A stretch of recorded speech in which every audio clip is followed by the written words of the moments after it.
Matt Williams is the third baseman hitting cleanup, followed by the new left fielder, a switch for David Justice from right field.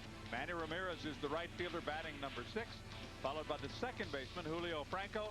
Kevin Mitchell bats 8th, the DH, and Sandy Alomar Jr. bats 9th. He is the catcher. Well, right now they're waiting for Ariel Prieto to finish his warm-up pitches before the start of today's game. A very nice pregame ceremony here in Oakland. And you mentioned, John, the new configuration here in Oakland at the Coliseum, the new center field bleachers out there that were constructed for Al Davis and the football championships, and this is the 30th year of baseball in the city of Oakland, California. McGuire and the defense getting set. And with that in mind, let's begin to check out the Oakland A's defense for tonight's opening game. Newly acquired Oakland A out in right field will be Jose Canseco. Ernie Young will be out in center field. He made his first starts out there last year. And in left field, it's Jason Giambi. On the infield, Scott Brocious will be at third base. And new shortstop Tony Batista, as they lost Mike Bordick, signed with the Baltimore Orioles. At second base, it'll be rookie Scott Spezio. It'll be big Mark McGuire at first base. And again, rookie catcher George Williams behind the plate, trying to fill some big shoes of Terry Steinbach. And pitching tonight is Ariel Prieto, the 27-year-older from Havana, Cuba. Is a closed stadium. There is the man behind the plate, the crew chief, Rich Garcia, part of this veteran crew. Yes, it is. It'll be Dale Ford at first base, Mike Riley out at second, and Larry Young down at third. And you see Rich Garcia going out to Prieto saying you can blow in your hand because it is down on that field a lot cooler than it is up here in the booth. Second year for Art Howe. He had a very scrappy team a year ago, a team that probably played a little better than people thought they were going to. But as you mentioned, Terry Steinbach, Bordick, they released Gates, and that's when they made the switch, putting Spezio at second. It's a young team. We'll see how the A's do. The Indians, this is the American League debut for Marquise Grissom, and there is the first pitch of the season. It's a ball outside. Grissom, spring training average was 338 combined between Atlanta and the Indians. Grissom last year hit 308 for the Braves. Pulls this one just foul outside of third. That'll even the count of the ball and the strike. He took that one right in the chin, didn't he? He's got to get ready for opening day. Had the glove but could not make the play. 1 ball, 1 strike. Now it's 1-2 on Grissom. Marquise did hit 23 homers and drive in 74 a year ago with 28 stolen bases. You want to make some comparisons? We love to do that. Lou Brock, pretty good one. Boy, I'll say it. He really picked up at the tail end of his career with stolen bases. That's high, and it's 2-2. Marquise Grissom, as a leadoff hitter, he likes to swing the bat. He's not a guy that likes to sit back and take a lot of walks. If that ball's around the strike zone, he will go out there and swing it. He's made it clear he plans to steal more bases with the Indians. Hits this one toward left field. Giambi is over, dives, and that's the first out. A great play by Giambi, not known for his range in left, but he went and got that one. And I'm wondering if the wind held that ball up. Giambi had a terrific play on this ball. I'm not sure he was going to catch up with it. Grissom hits it right on the nose. Here you'll see a little fastball going in. Turns on this ball, and watch Giambi at the last minute make a lunge and really all stretched out, look like a wide receiver, holds on to this ball and makes a terrific catch for out number 1. And you're right, I think the wind might have affected that ball a bit. Going down the line, it might have knocked it down. Omar Vizquel is the batter. Vizquel, of course, bothered by the shoulder problems during the spring. As a matter of fact, he did not play because of some tendonitis from March 9th to the 23rd, but still managed to hit 390. He did some DHing. He dumps this one into left field, and that's the first hit of 97 for the Indians. First hit that Vizquel has had against Prieto.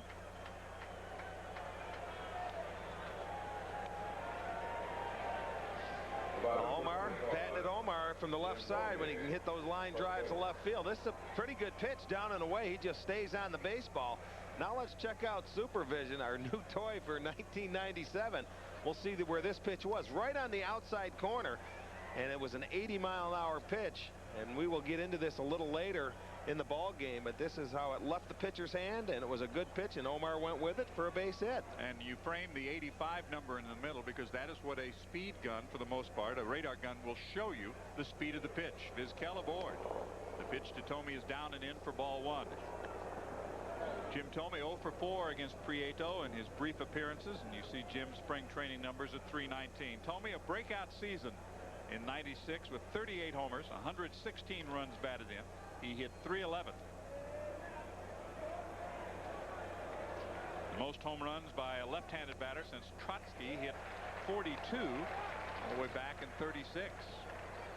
1-1, 1 out, 1 on. We're just underway, and it's great to have you with us. Glad you could stay up and be with us tonight for the start of this 1997 season. I'm John Sanders, my partner Rick Manning. We're excited about this year. We also have Matt Underwood with us, roaming the stands tonight. You saw Matt on Indians Game Time, a special edition from the ballpark. I'm sure everybody in watching Matt roam this fine facility got a good idea of how windy it really is down on that field. What a year Jim Thome had last year, and not really inserted into that third spot until basically the second half of the year. But when he got there, he loved it, didn't he? He certainly did.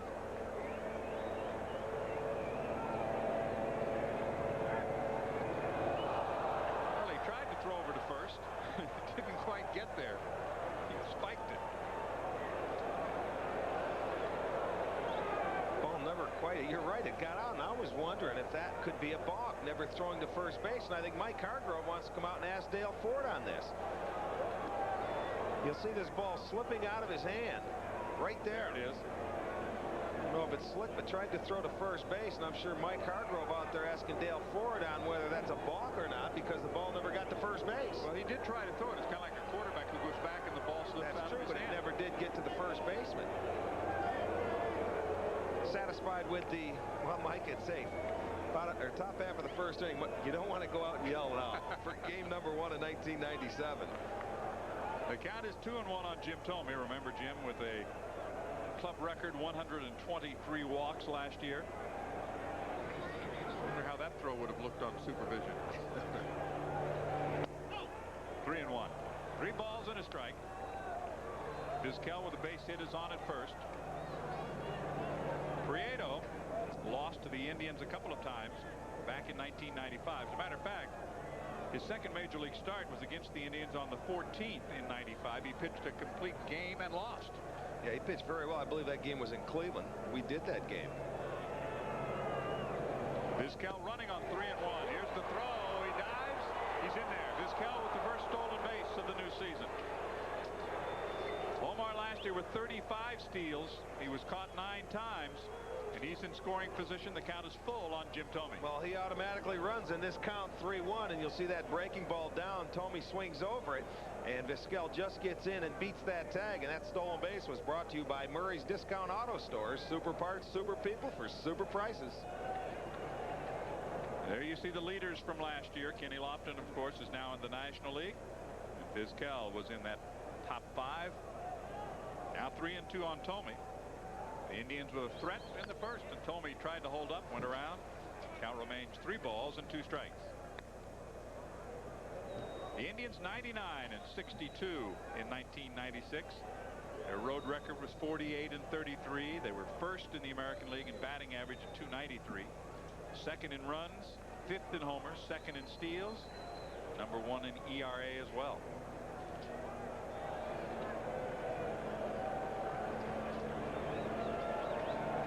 Another 3-2 pitch is due here in the top of the first inning. The breaking ball misses inside. And once again, Jim Thome drawing the base on ball with an excellent eye on a 3-2 pitch. That was a tough pitch to lay off. Right there, you'll see it's a slider coming down and into Jim Thome, and just off the inside edge of the plate. Right there is a tough pitch to lay off. And you'll see the 1996 walk leaders. Tony Phillips led the league with 125, and Thome right there tied for second.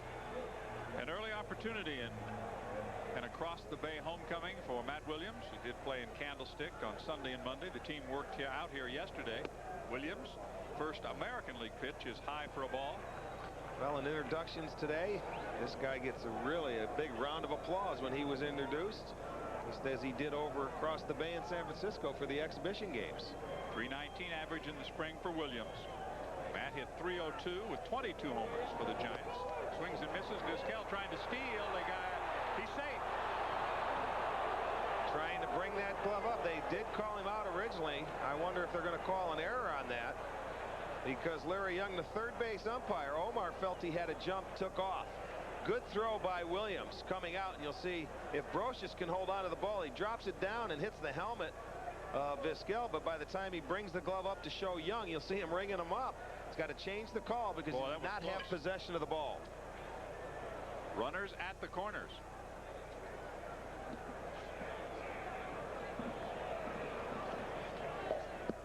It's going to be a stolen base and an error. Is that correct? Inside to Matt Williams. That's correct, John. So give Omar another stolen base. The error goes on the third baseman. Right. First error, second steal. 2 steals for Vizquel in the inning. Brocious with the error, back to Matt Williams now. And just 3 homers away from .250 in his career. Takes that one. Prieto right there looking in, wanting that pitch. And Richie Garcia, very good umpire.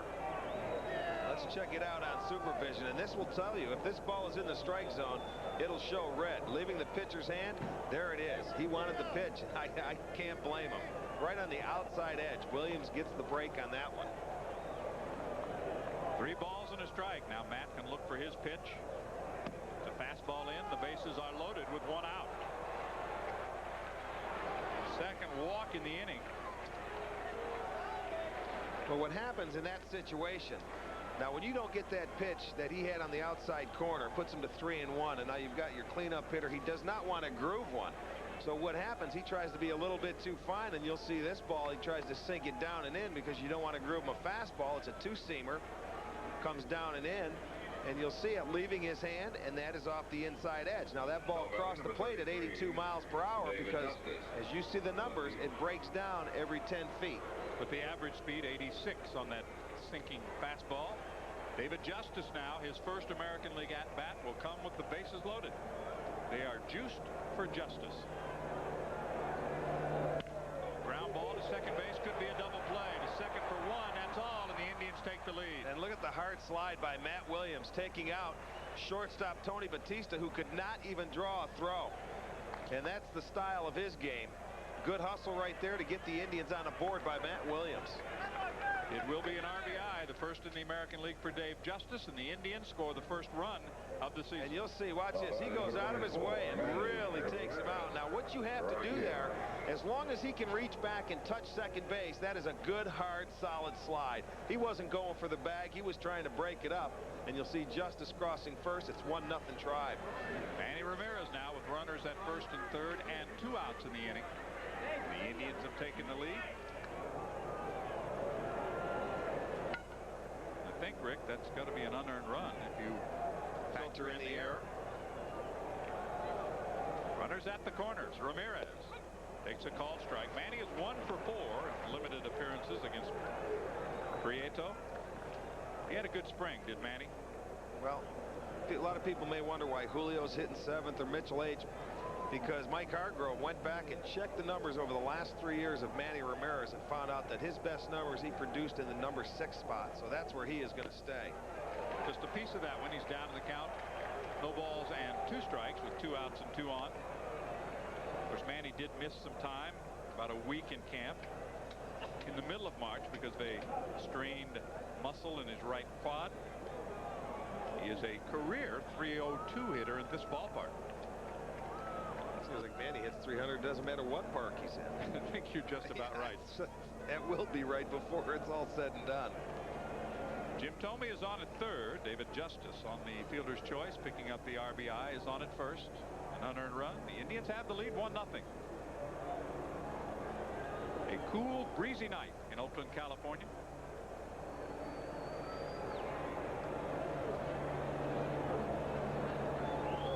0-2 pitch. Pulled to third and through. Base hit.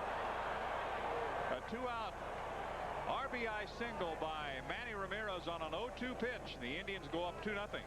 And that's nice to see right out of the chute, getting a 2-out base hit to keep the inning going. An 0-2 pitch, not a good pitch by Prieto because he had time to go to work with Ramirez.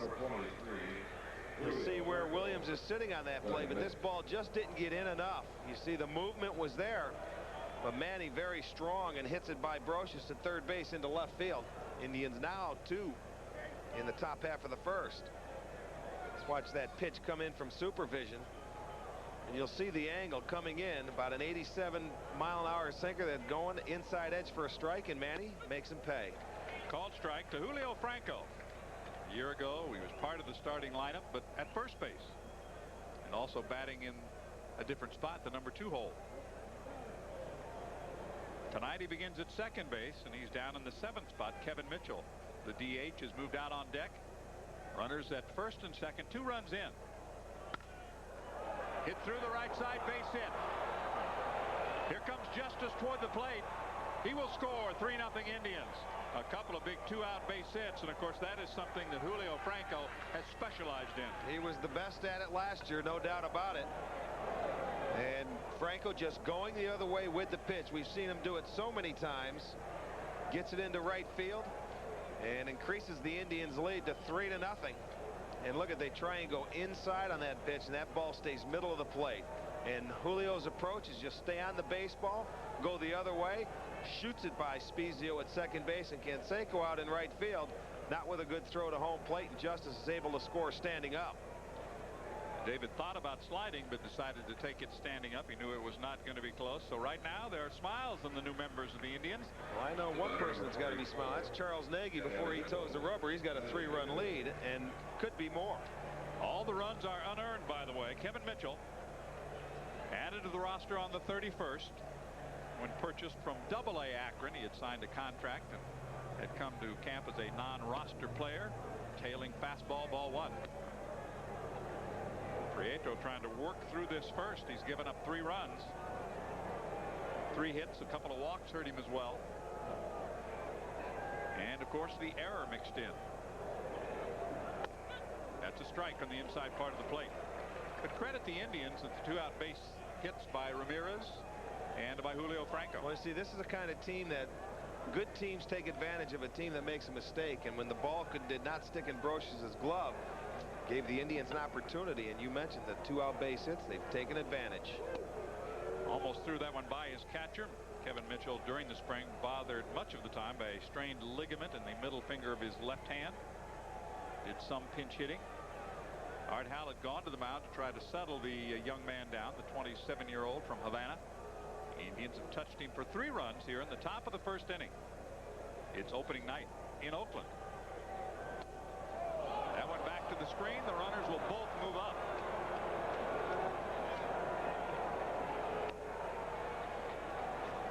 The count goes to 3-1. That one just tailed up. He had almost thrown the previous pitch. It'll be a wild pitch. You're right. Maybe he's thumping up, trying to get a little more on that fastball to Mitchell, and this one gets up above, and Williams can't handle it. And that's a ball I don't know. He may be able to handle that pitch right there. That was just a fastball just a little above his head, and they're going to walk Kevin Mitchell. The intentional walk will be completed. That's the 3rd walk in the inning. 3 hits. The Indians, for the 2nd time in the inning, have the bases loaded. Let's go back to maybe one of the key plays in this inning made by Matt Williams for the takeout slide at second base that kept the inning alive. That's exactly right. We look, and Manny Ramirez is on 3rd. We've got Julio Franco at 2nd and Kevin Mitchell on at 1st. 9th to bat in the inning is Sandy Alomar. Sandy takes a ball inside. Now Prieto's really struggling. Sandy is the only member of the Indians organization remaining from the 1990 opening day roster. Is that amazing?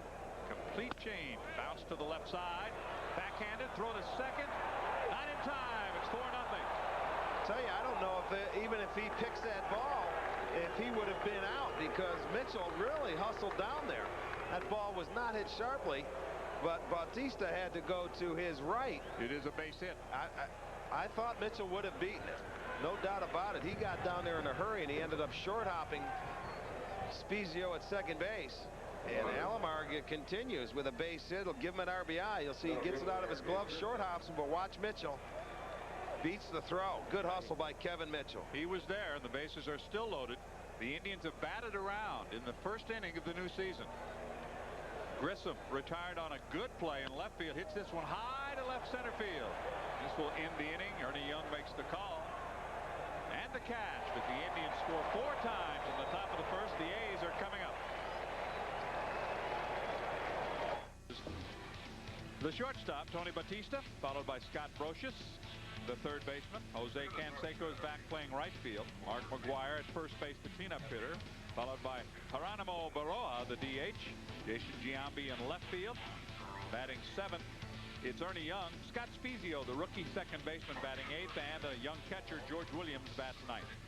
Defensively for the Cleveland Indians, as Manny Ramirez out in right field. Marquise Grissom controlling it in center. And it'll be Dave Justice in left field, a new position for him, but he's starting to get used to it. At third base will be Matt Williams. Omar Vizquel will be the shortstop. Julio Franco will be playing at second base tonight. It'll be Jim Thome at first. Sandy Alomar will be catching Charles Nagy, who was 17-5 last year with a 3.4 earned run average, and Chuck with a very good spring training, who was 2-1 in 33 innings. Nagy's first pitch is a ball. He is making his 14th career start against the A's. The last time was September the 14th of last year, and he picked up the 16th of his 17 wins. You see the 222 innings. Charlie was a workhorse, coming back strong. Gave up 217 hits.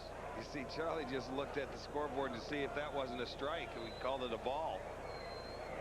It's 2 balls, no strikes. That's down low. Batista, 298 average with 6 homers and 25 runs batted in. Nagy has missed with his first 3. This was the 1996 second baseman for the Oakland A's. Moving to shortstop, it's now 3-1.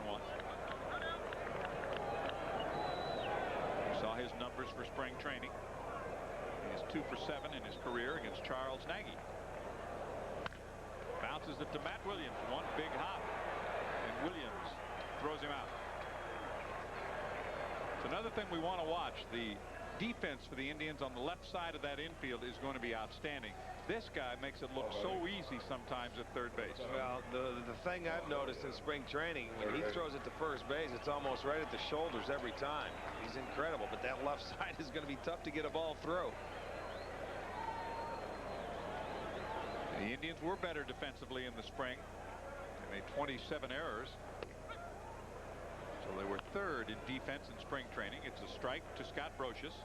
Boy, what that 4 runs in the top half of the inning does is let Charlie come out here and just settle in to get that zone for his fastball. Doesn't really have to worry about going to work too much with his breaking balls yet. Brocious missed 47 games a year ago with a broken arm. Hit .304 with 22 homers. He led the league with runners in scoring position, hitting .365. It's down and away. It's 2-1. Brocious has 3 hits off Charles Nagy in 13 at-bats, but 2 of them are home runs. The Indians have a 4-0 lead. There's 1 out, nobody on in the bottom of the first at the Coliseum in Oakland. It's a good slider for strike 2.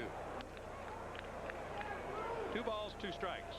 Very relaxed. Of course, Charles always seems like he's relaxed. Oh, he's got the same attitude, you know, win or lose, and he's just got the same approach. Very consistent every day. Just did get a piece of that sinker. Brocious, a .312 career batting average against the Indians, one of 4 teams in which he is on the plus side of 300. They've switched their coaches around a little bit, FBAs. Duffy Dyer, you might recall, was the third base coach last year, and bouncing one past the third base coach this year, Ron Washington down there. Duffy becomes the bench coach, and Brad Fisher is the new first base coach. There is Ron Washington. He was at first base last year, and there's Fisher.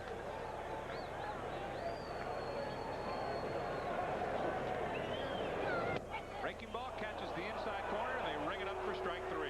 Well, he did a number on Brocious right there because he had a sinker running in, and he threw a couple sliders away. This one, he starts the slider at him, and now all of a sudden Brocious sort of locks up and backs off, and the ball comes back into the inside part of the plate. Let's look at it from supervision, and that ball right on the inside edge. You can 76, see 9 inches up top. If you'll see, it drops down 9 inches and in 2 just to catch the inside corner. That's a perfect pitch. And the drop in the strike zone was 2.3 inches. you bet that is a perfect pitch. That's a perfect pitch. Unhittable. Here's Canseco. We mentioned playing in an Oakland uniform for the first time since August of '92. 950 games with the A's. Hitting .230 in the spring. There's that good pitch on the inside part of the plate again. Evens the count at 1-1. Canseco has a tendency to give up on inside pitches. Well, he will. He likes that ball away, but if he's looking in, he may come up and stay wide open. He'll change stances almost every time on certain pitchers. Charlie has had some success against him. Success in that Nagy, against Nagy, he is only 3 for 32. Right. One of those 3 is a dinger. So it's a constant adjustment for Canseco to face Nagy in this situation. 4-0 Indians lead. That's outside. And it's 3-1. Canseco, by the way, has 99 career runs batted in against the Indians. That's more than any other team. Now they put the shift on where Franco comes way over from second base on the shortstop side. With 2 outs, nobody on. And it is pulled to that side. Matt Williams, another one-hopper. The throw is right on target. The A's go in order. The Indians lead 4-0 as we go to the second in Oakland. Outs in that inning. Here's Vizquel. He got it all started when he dumped a base hit into left field. Stole second. Stole third. Got a break when they charged an error on Scott Brocious there, and that really opened the door for the inning. The Indians went on to score 4 unearned runs. Vizquel now ahead in the count. 2 balls and no strikes.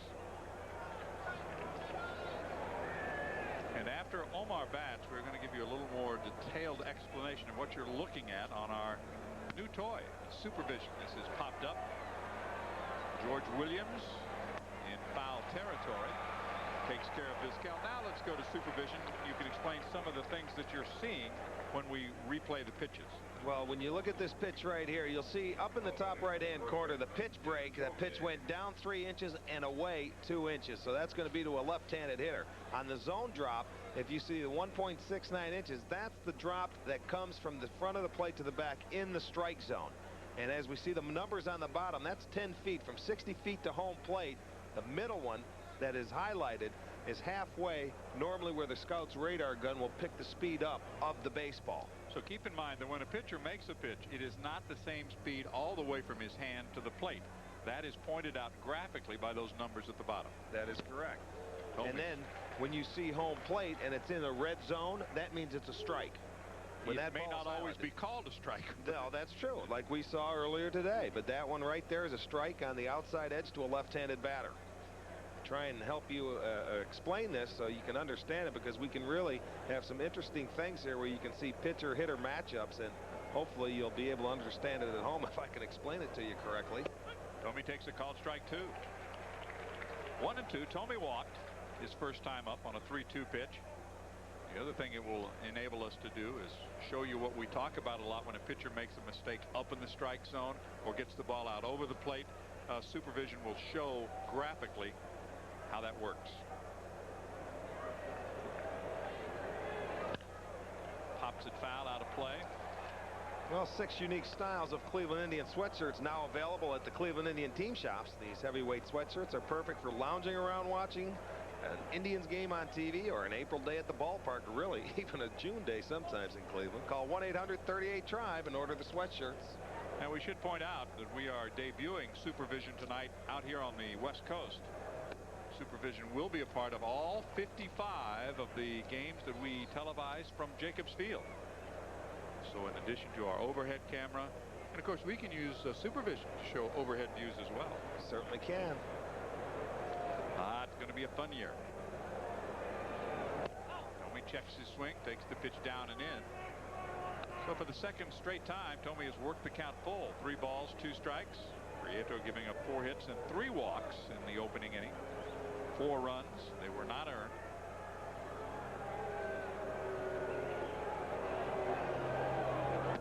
And again, Tommy walks.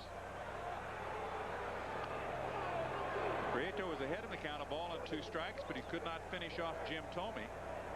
Walk number 4 in an inning and a third. Well, and Tomey's seeing the most pitches, as a matter of fact. We'll take a look at the sequence of pitches right there. 73-mile-an-hour change, but there you go. The 2 in the strike zone. And the last one that was ball 4, an 82-mile-an-hour pitch that was well off the strike zone. But they're trying to pound Jim Thome inside. That's what that shows me right there. Matt Williams pulls it toward third. Second for 1 on to first. Double play. And the Indians half of number 2 is over. 4-0 Cleveland lead as we go to the bottom of the second.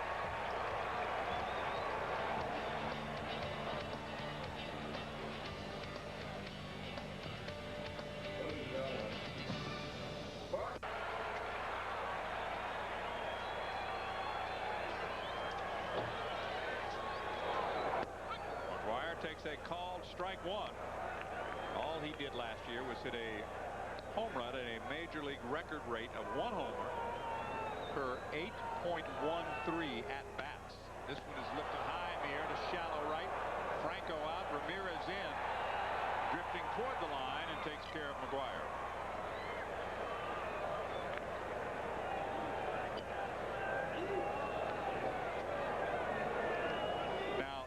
Just so everybody knows, we are going to have Tribe Take 2 again in this 1997 season. However, of course, we're on late tonight, so it won't be on tonight. And because we're on tomorrow, it won't be on tomorrow. But it will be on tomorrow night. In other words, we're on tomorrow afternoon when Tribe Take 2 would normally be on about noontime. But we'll have Tribe Take 1 tomorrow. And then we will have Tribe Take 2 at 12:30 a.m. tomorrow night. And then... Am I doing this right? You're confusing me. Yeah, you're doing great. All right. Tribe Take 2 at 12:30 tomorrow night. That'll be a Take 2 of tomorrow afternoon's game. Okay. Okay. It's in the dirt for a ball. Just keep flipping around. It'll be on. It won't be on tonight, but you'll see it tomorrow night. Right. Because tomorrow afternoon we will be on live starting at 3 o'clock. In the East, a rather short stay. Actually, it's been a long stay in San Francisco. A switch for the team this year, Rick. They actually stayed in San Francisco because they played the 2 exhibition games in 3Com Park. Had a workout here yesterday. Well, that's worked great for the team. They didn't have to change hotels, and they had an off day yesterday with a little workout. But this is the first time I've been coming here, what, 22 years? First time I've ever stayed in San Francisco. Well, since I have been in the National League, I've stayed over there a few times. Broken bat, bouncer to short. Vizquel on target and in time. That's a tough play because the bat and the ball got there at the same time. Well, what happened? Homer's going to stick it in the ground. Dead soldier right there. What happened was Matt Williams was coming over to try and cut that ball off, and they almost bumped into each other. So Omar had to wait a half a step till he could get rid of the ball. As Baroa was hustling down there. Watch Williams come into your picture right there. He had to stop. Omar picks it up, sees he's got time, makes the throw over just in time. Bang, bang at first. Yes, that was a lot closer than what it looked like. The first bang apparently was the glove, according to Dale Ford. 5 straight retired by Nagy. He faces Giambi. Giambi 5 for 18 against Charles Nagy. 1 ball and no strikes. Giambi last year batted .291. You see his numbers. He had a good spring, .455. He's a good offensive player, and of course we did in the first inning see him make an excellent defensive play as well. There's a strike. He got off to a terrific start last year for the first half and really tailed off compared to the numbers he put up the first half. And you know, when you're a young player, you realize how long this major league season can become. Hit .340 against the Indians a year ago. Grounds this one to second base. Franco gobbles that one up, and he finds Thome. So 3 up, 3 down for the second straight inning. We move to the third. 4-0 Indians. First pitch is inside to David Justice. We want to welcome Nancy Alden from WDLK, who's DOK. Oh, excuse me, DOK. Well, is handling our billboards this year. Nancy, good to have you aboard. Indians up by 4. We're in the top half of the third inning. Justice reached on a fielder's choice, credited with the first RBI of the new season, his first American League RBI as well. He's ahead in the count now, 2 balls and no strikes.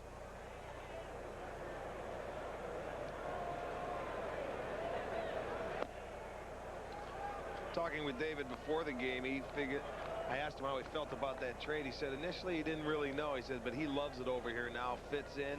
He likes the clubhouse attitude, the atmosphere, and is adjusting to playing left field.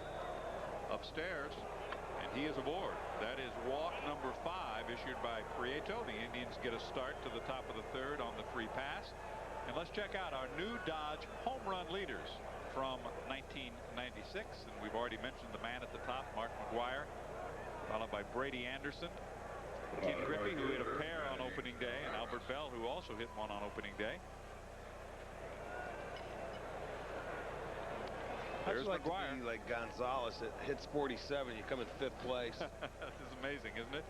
You know, I talked to Mark last year about the fact that he's missed so much time with the injuries, and he said, you know, I never look back. I never worry about it. I only look ahead, and I try to get out there as often as I can. You know, only 3 members of this starting lineup tonight were in the starting lineup last year. McGwire was not around because he was hurt again at that point in time. So only 3 members of the 96 starting 9 returning for the A's. It's got to be Brocious, Giambi, and Young. Yep. This is the 4th different starting pitcher, opening day pitcher, that the A's have had in the last 5 years. There's a bouncer left side. Could be another double play. 6-5, 4-3 again. Second straight inning that the A's have gone around the horn to erase 2.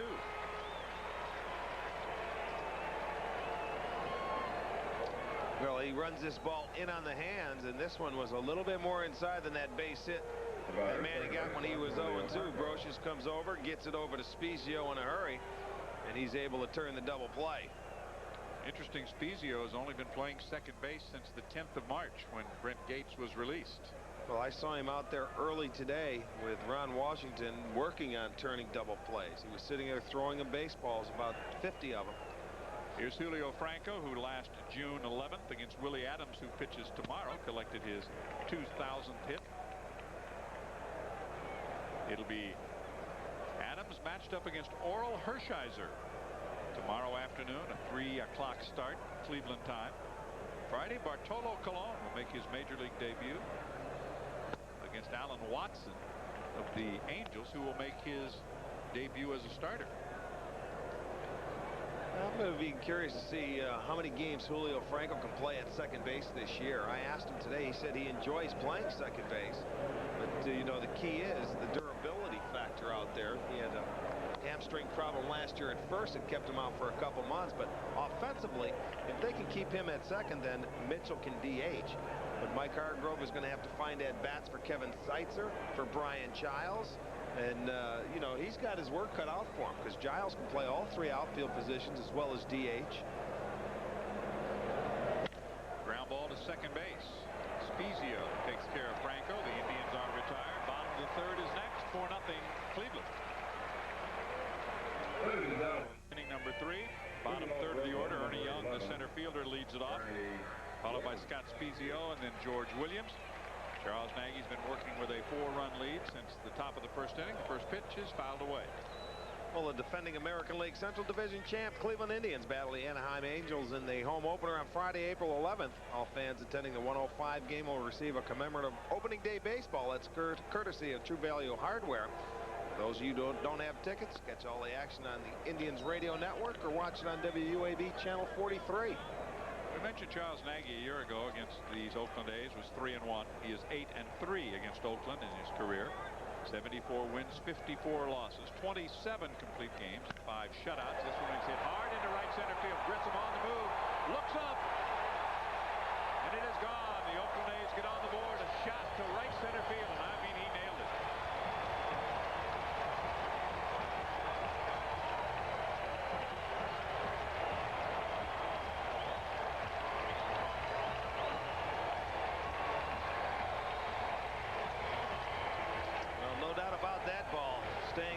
Center field. That went off the bleachers above the 388 sign in right center. So Young gets their first hit and gets a run. You'll see that ball runs back to the middle of the plate.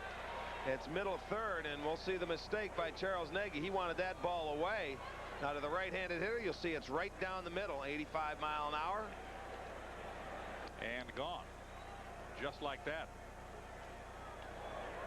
So pop on that one to right center. The wind, I think, is pretty much at the same speed it has been most of the afternoon. So I think the ball is going to carry to that side of the field maybe better than the other way. Well, it looks like that because now the flag out in left field. It's tough to tell with the wind in here with the center field open, or closed up, I should say. A comebacker to Nagy. He will take care of Spezio.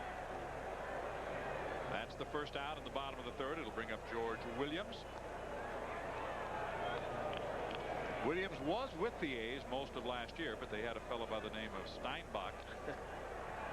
And he had only 24 starts.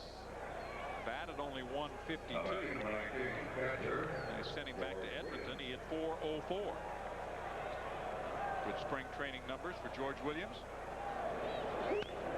Bounces this one foul outside of first. Of course, with Terry gone, that meant something had to give. They had to make the change. They had to go with the young player.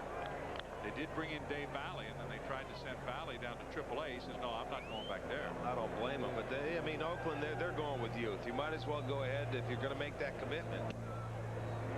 Slider is low. 1 ball, 1 strike. That was a pretty good pitch right there. Normally you get that pitch, huh? Did not get the call that time. Another slider. That was flipped foul. Mentioned a number of times in this ballpark, a lot of foul territory down the left and right field line. It cost you a lot of at-bats over the course of a year if you play all your home games here. It's down and in, and even the count of 2 balls, 2 strikes. The Yankees will be next for the A's out on the West Coast with Boston and Cleveland, and I'm sure the Red Sox delighted to be out on the West Coast. Yeah. Run down some finals for you in case you missed them. Count is full, 3-2. Minnesota over the Tigers 7-6. Speaking of the Rockets, 6-1. Toronto beat the Chicago White Sox in Toronto. Baltimore beating Kansas City this afternoon as they had their home opener delayed 1 day. 4-2 was that final. This one is foul out of play. Games in progress. Anaheim leading Boston 1-0 in the third. The Yankees ahead of Seattle 3-1. That game is in the second. We are in the third here in Oakland. Let Rick run down a few of those National League finals. Well, Houston beating Atlanta again 4-3. 2 one-run games. So Larry Durker, the broadcaster's undefeated. He's undefeated. Watch out. Montreal beating St. Louis for the second straight time. That's 4-1 that score. Florida beating Chicago Cubs 4-3. The Reds over Colorado 5-3. 2 games in progress. The Mets 1-0 over the San Diego Padres, and the Dodgers beating the Phils 3-0 ball game in the third. Score is courtesy Sherwin-Williams, and we'll graphically show you what's going on in Major League Baseball on day 2 of the 1997 season. Day 1 for the Indians and the A's. The Indians play this day game, this noontime game, West Coast time tomorrow, and then we'll right on down the coast to Anaheim, play there over the weekend. Slapped into left center field, a base hit by George Williams.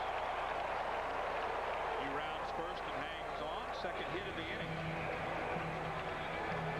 Well, it was a good at-bat for Williams. He battled Charlie all the way, and he gets a pitch, and he just stays with it and hits it into left field.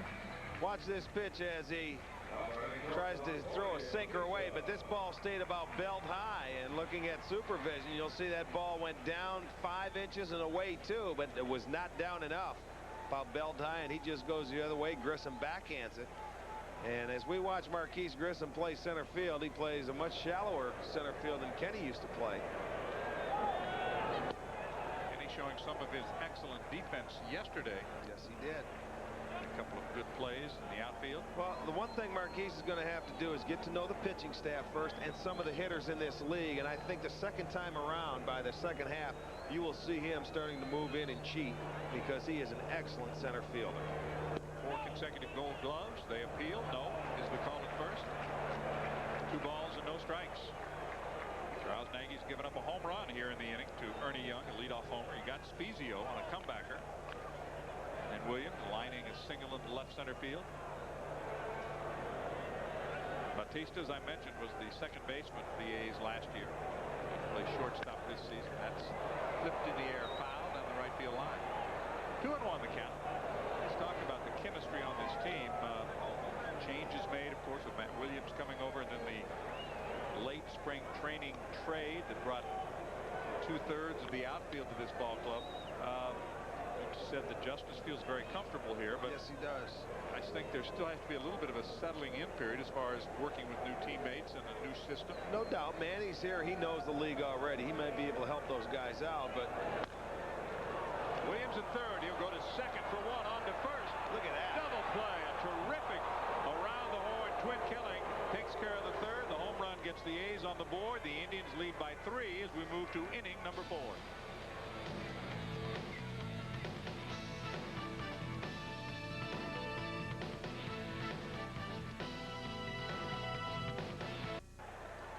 We talked about the improved defense that the Indians are going to show this season, and that was part of it. We're now in the top half of inning number 4. It'll be Mitchell, Alomar, and Marquise Grissom. High fly ball, left field. Back is Giambi to the warning track near the wall, looks up, and that ball is gone. Kevin Mitchell has unloaded his first home run as an Indian. Well, it hit the top. No, it's a home run. He's saying it's a home run. It is a home run. It hit the top of the wall and went off the cement and came back. So he did get his first home run. Kevin Mitchell answers the home run by Ernie Young. Well, I saw a home run. Well, you know, if you're an outfielder, you go ahead and try and deke the umpire. But Giambi could not do that. He lets Mitchell extend the arms on this one. They want the ball in, and that ball was away. Look at off the end of the bat, and you'll see where this pitch was. An 82-mile-an-hour pitch. It dropped down 4 inches away, too, and Mitchell extends the bat, increases the Indians' lead, and it hits just above that line or the scoreboard out there. You see it hit the back, bounced up, hit the wall, and come down. That fence is 15 feet out in left and right center and 8 feet down the lines. So above the scoreboard is a home run. And what you're saying is that was a pretty good poke. Yes, on a pitch that was away from him. 5-1 Indians. The Indians get their first home run of the season. Alomar slices it foul, right side. No balls, 2 strikes. Well, I think a lot of people, and of course we'll have to wait and see how this chemistry thing sorts out, but let's talk a little more about that, Rick, and the players getting used to each other. And I think one thing that will help is if they get off to a good start and win some ball games. That makes it easier on everybody. A lot of the guys that we have that are new are veterans, John, so they know their role. These guys they go about their business. You talk about a Grissom or a Justice, and you talk about Matt Williams and Mitchell. They know what they have to do. To mix with the guys that we have here with Tommy and Franco and Ramirez and Sandy, they know what they have to do. It may take a little while to get in a groove. That's why I think our pitching, if they can go out and hold up, that's going to be a key for us early in the season. Brocious makes the play from third, out number 1 in the 4th. Because as the year goes on, this club will become better. They'll get to know each other and knowing between the lines. But I like the chemistry. Well, courtesy Continental Airlines, let's take you around the majors on opening day. We talked a little bit about the big twosome of bangers for the White Sox now. Bell and Thomas off to a good start. Bell especially a good hit. That 2-run homer that brought him back yesterday. And Griffey, 2 consecutive home runs. That's a pretty good way to start your season, isn't it? Well, he's on pace to, hit a 320, 324, 22. Low to Grissom. Grissom batted twice in the first inning. He flied out to left. A very good play by Jason Giambi to start the inning, and then he flied out to center field to end that 4-run inning. Indians are up by 4. Chopper off the plate, and it's foul. To talk about Marquise and the fact that he has indicated that he was held up a little bit as far as running was concerned because they had some pretty good bats in that Atlanta lineup. So Bobby Cox didn't want to take anything away from his boppers. Well, the boppers over there, you had Mark Lemke hitting second behind him over there, and he just moves the runner over or bunts him over, and then you got the Chipper Jones and then McGriff and guys like that, Klesko. But there's no difference in the boppers here. Mike Hargrove is going to give this guy the green light. And a 28-game hitting streak in the National League last year, still looking for his first American League hit. Great play at third by Brocious. He takes extra bases away from Grissom, and Grissom has been robbed twice tonight. He certainly has. He's going to say, hey, this defense in the American League has been pretty good. First time up, Grissom was robbed by Giambi. Now Scott Brocious makes a terrific backhanded play. This ball hit right on the nose. And just watch, Brocious comes up and throws him out. That's a tough hop. Spins him around. Out number 2. If he doesn't flag it down, it's 2, maybe 3 in that corner. But tough luck night for Grissom. Those things even out, don't they, Rick? No. Don't ever say that to a hitter. Little looper toward left coming on is Giambi, and that will drop for a base hit. Vizquel finds his spot in shallow left for the second time. He's 2 for 3. Well, that's just a 15 to love shot right there. Perfectly placed over the head of the shortstop in front of Giambi and left, and that's the 5th hit for the Indians and 2nd hit for Omar Vizquel. You'll see this ball down and away, and it was really going away from Omar as he hits it off the end of the bat, but didn't try and pull it. As we catch our supervision shot, this ball right on the outside edge, 79. It did go down 4 inches and away 2. And wound up dropping in front of. The second good pitch he's made to Omar, and Omar's got base hits both times. Because he didn't try to do too much with it. Thome bats with 1 on. There are 2 outs. The Indians have answered the home run by the A's in the bottom of the 3rd with 1 by Kevin Mitchell here in the top of the 4th inning. Half dozen hits now for the Tribe. They've restored the 4-run difference.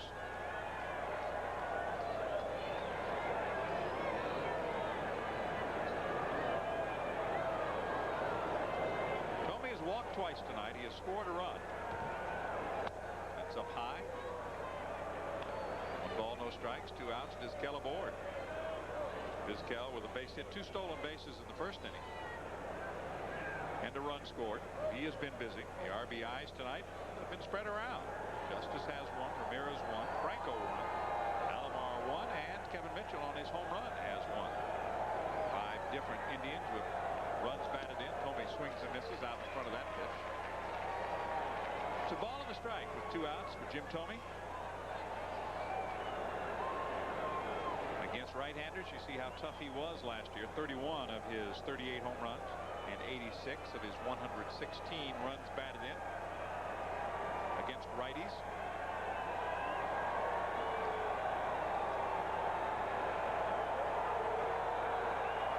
But he has made, Rick, significant improvement against the left-handers, especially when he takes the attack of going to the staying back and going the other way. Well, that's his approach now. He now has the confidence. He knows he's got to use the other field, and not only against left-handers but also against the right-handers. And when Jimmy gets that approach, that's why he will be a high average hitter. He takes the walks, he uses the whole field. Vizquel runs. The pitch is a ball. The throw not in time. Vizquel has his 3rd stolen base of the game. Picked a good pitch to run on, and Williams comes out of the chute to try and throw Omar out, and this ball short hops. Batista at second base. He had a good jump. There's a fastball in off the plate. Now watch him come out. Looked like he might have choked that ball a little bit. And Omar with his 3rd steal tonight. You'll see that's an 86-mile-an-hour fastball off the inside edge. 2-1 for Jim Thome. For the runner in scoring position. Thome takes a called strike. That'll even the count at 2 balls and 2 strikes. Vizquel 3 steals in the game.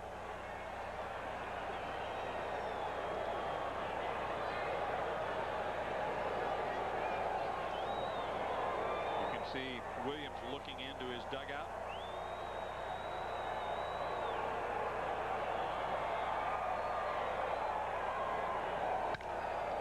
Line toward left. Giambi is there. It's over his head and up to the wall. Vizquel scores. Thome is on his way to second with an RBI double. Vizquel, by the way, those 3 steals, that's a career high for him in a game. The most he'd ever had was 2. Well, there's the approach we were talking about, John, right there. Giambi saw this ball coming out at him, and this ball was a rocket. He thought he had a beat on it. This ball just went flying over his head. Good pitch, and Thome's approach right on the baseball. Waited for it until it got back on home plate. The ball was away, and look at Giambi. No chance for him to get back on that ball. You know, it was hit so hard it froze him momentarily. He went back, and then he knew he wasn't going to get there. That's what happens, because a lot of times left-handers can't drive the ball over your head when you're a left fielder, but Jim Thome is one of the guys that can do that. The Indians now have opened up a 5-run lead, and the A's will get their bullpen up and working for the first time in the new season. Don Wenger will begin to warm up for the Oakland A's. Williams takes a ball low and away. 11 times Vizquel had stolen 2 bases in a game, most recently in September of '96 against the A's. Tonight 3. Another big 2-out base hit for the Tribe. Called strike 1-1. Williams has walked and grounded into a double play. Here's Wenger. The righty beginning to loosen.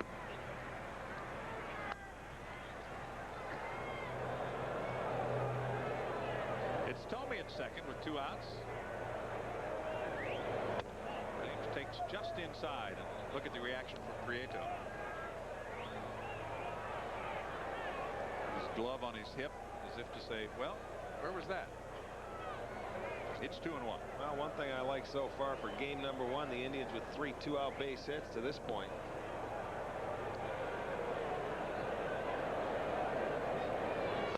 Swing and a miss. He was out in front of that one. And let's take a look on supervision at the previous pitch, the one that Prieto questioned.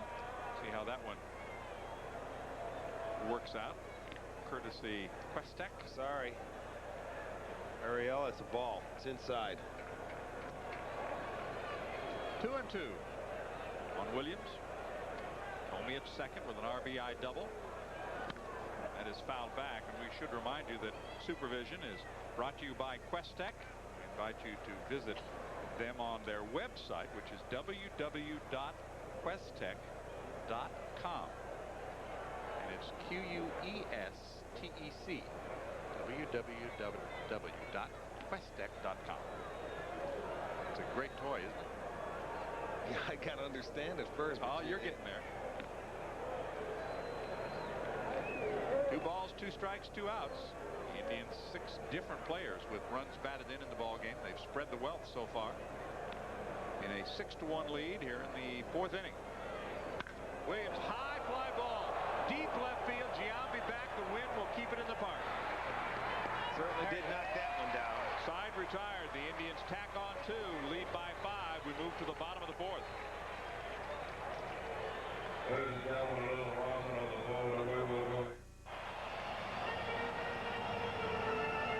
Our pitch was one to Omar Vizquel. He blooped in for a base hit, and the bullet that Jim Tomey hit was the 87-mile-an-hour fastball on the plate.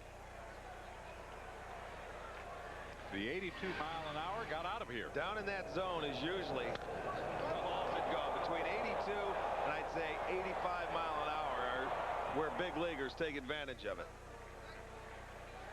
The Indians leading by 5 as we move to the bottom of the 4th. It'll be hitters 2, 3, and 4. Brocious, who made an outstanding defensive play on Marquise Grissom in that 4th inning. Jose Canseco, and then Mark McGuire. First pitch is skied into right center field. Making the call is Grissom, and they let it drop. All the way to third goes Brocious on a routine fly ball.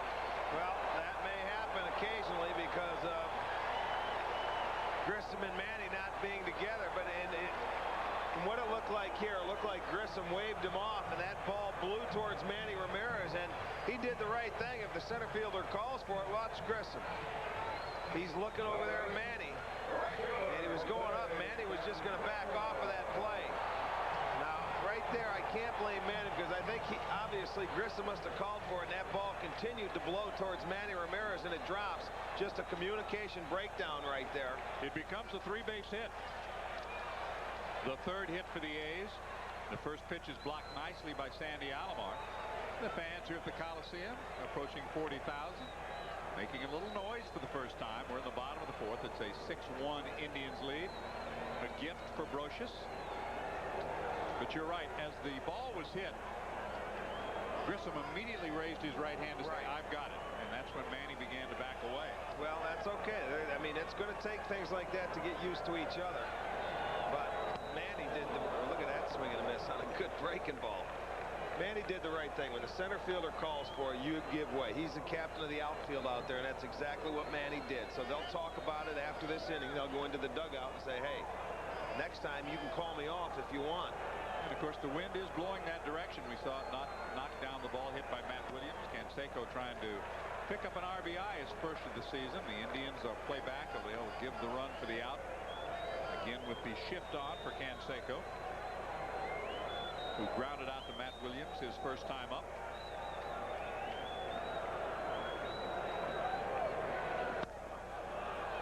Foul ball, backing out of play. 2 balls, 2 strikes, nobody out. Runner at third for the A's. 29-year-old Charles Nagy. This will be a rare thing for Charlie this year. Normally, come May, somehow we're in Seattle. He almost always celebrates his birthdays in Seattle. That's right. He's the 5th of May, isn't he? Right. Cinco de Mayo. Right.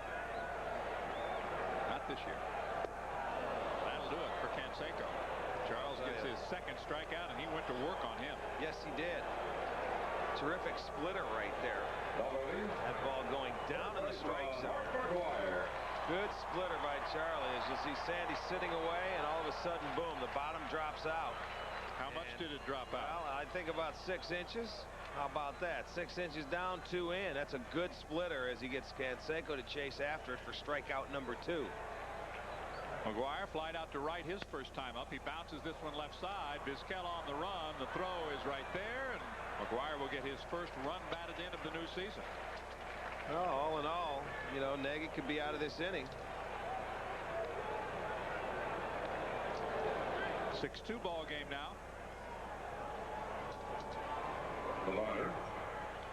That'll bring up Geronimo Baroa. Baroa hit the first pitch, breaking his bat, grounding out to Vizquel his first time up. Breaking ball for a strike. Coming up a strong spring. He's always hit well against the Indians. Had a terrific year last year. 36 home runs. A breakout year for Baroa, getting over the 100 RBI mark. There's another breaking ball. That one's low. A .345 career average against Indians pitching.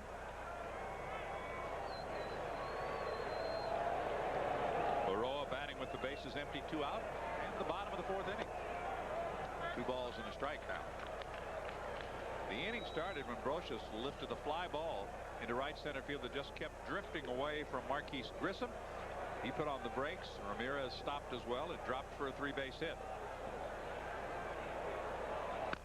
Bouncer toward third, but foul. Ron Washington turns that into a souvenir.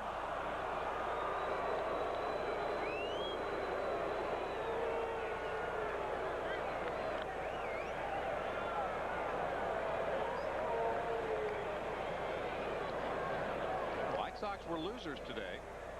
The Indians trying to win their opener. Big rip, fouls it back. The count remains 2 balls, 2 strikes. You know, you hear us talk about over the course of the year, there's certain teams that you have to beat. I think this year, this is the team that the Indians have to beat, the Oakland A's. They've made many changes. They have lost some very key people, like Bordick, Terry Steinbach. That one's hit well toward left field. And gone. The wind had no chance to do anything to that one. Baroa, who hit 36 last year, hits number 1. The second Nagy has given up. Oakland has cut the lead in half.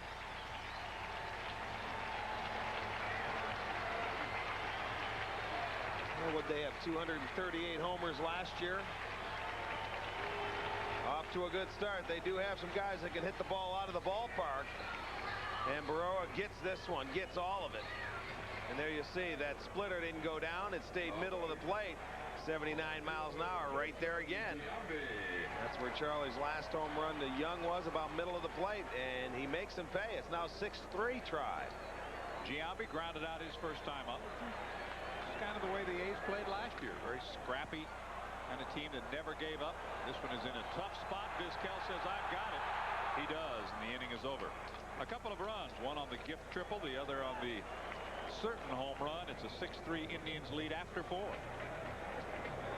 Everything we do is to keep you moving.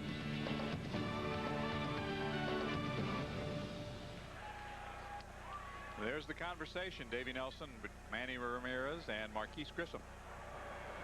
As Justice takes ball one. That's all. It's just a communication thing that they're going to have to straighten out. That's going to happen. You see it happen with guys that play together for a number of years, but they will get it straightened out.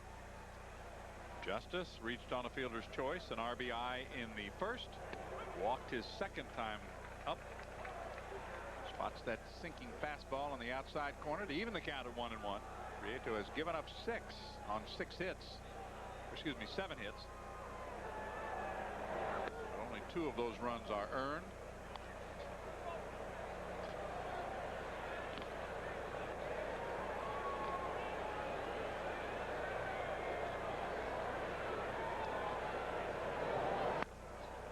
Drilled but foul. Well, this program is authorized under television rights granted by the Cleveland Indians through Sports Channel Ohio and Associates solely for the entertainment of our audience. Any publication, reproduction, rebroadcast, or other use of the pictures, descriptions, and accounts of this game without the express written consent of the Cleveland Indians Sports Channel is prohibited. That ball is hit hard and just foul. A couple of good rips by David in this at-bat.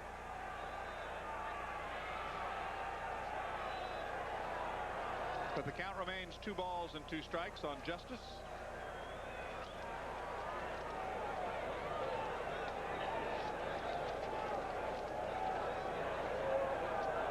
Well, limited edition bears are available only at the Cleveland Indian team shops. Only 1,003 different bears have been purchased or produced. These bears are perfect for Indians fans, young and old. So order them by calling 1-800-38-TRIBE.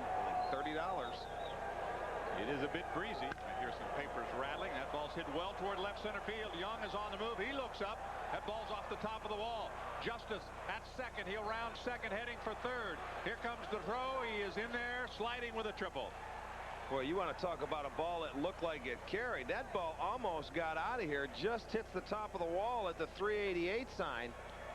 Well, David Justice with his first American League hit, and he ripped it. He really did. Now, this ball carried. I think Ernie Young thought he was going to be able to catch up to this ball.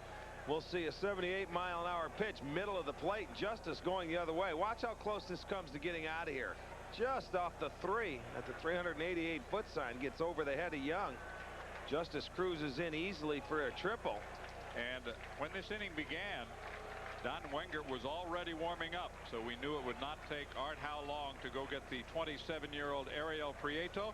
He'll make the pitching change. We'll take a break and back to Oakland after this. Ball game cutting the lead to 3. The A's with nobody out have to bring the infield in to face Manny Ramirez. So Wengert swing and a miss. Wengert last year spent his first full season in the majors. Opened the season in the bullpen, but he finished the year in the starting rotation. Led the team in starts and in innings pitched. He was very active. Well, he's a 27-year-older. He's 6'2", 212 pounds. You see, he had a pretty good fastball, throwing that ball right by Manny in the first pitch. Manny hits this one to short, and that'll keep Justice right there at third base. Hit it hard, but right at the shortstop, Bautista for 1 out. Well, that's why you play the infield in, and hopefully that a guy will hit the ball right at your fielder. And Tony Bautista was right in the track of this ball off the bat of Manny Ramirez. As you said, it was hit sharply. And right there in that situation, when you're up 3 runs, you make the ball go through if you're Dave Justice on third base. Now a situation where they play the infield in, they may be able to go on contact if they would like. Julio Franco, now 35 years old. He will step in against Wengert. Julio an RBI single in the first. Swings and misses. Uncharacteristic swing right there by Julio Franco. Normally tries to go the other way. This time pulled his head a little bit. Took his eye off it and swings and misses. And here is supervision. See where it was. It was off the plate. Tough to pull that pitch. Breaking down 9 inches. That was a ball. Franco bounces it foul. That time he stayed back and does go to the right side.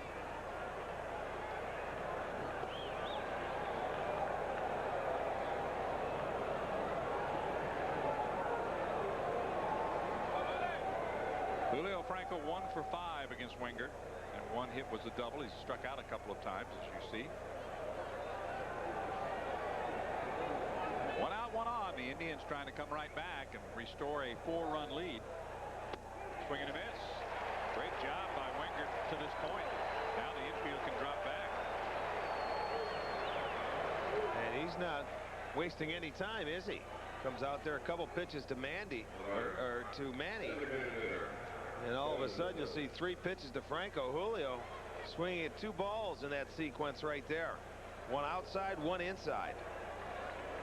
Now it's up to Mitchell. The infield is back. Justice, who led off the inning with a triple, is still at third. Big strike one. The Indians have a 6-3 lead. The game is in the top half of the 5th inning. We are nearing the midway point.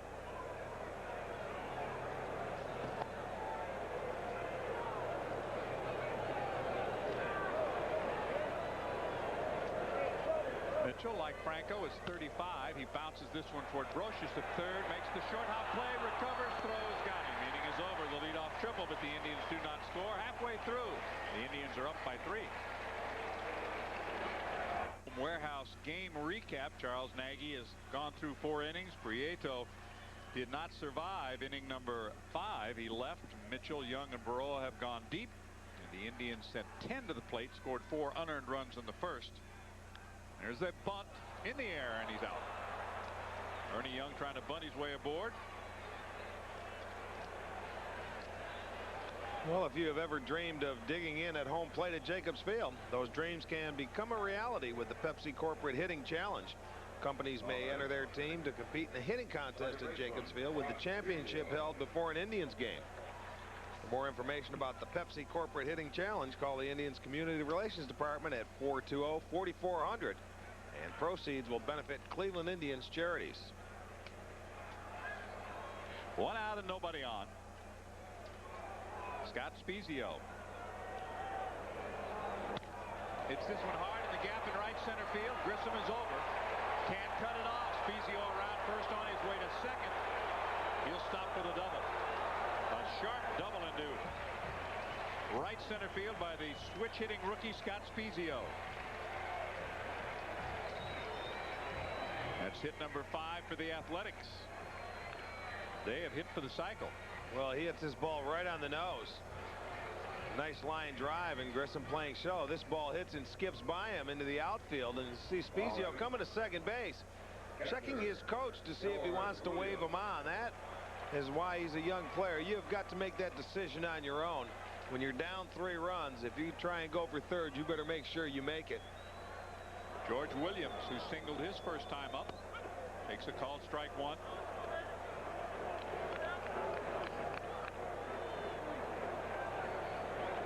By the way, the scoring has been adjusted a little bit in the Indians' first inning.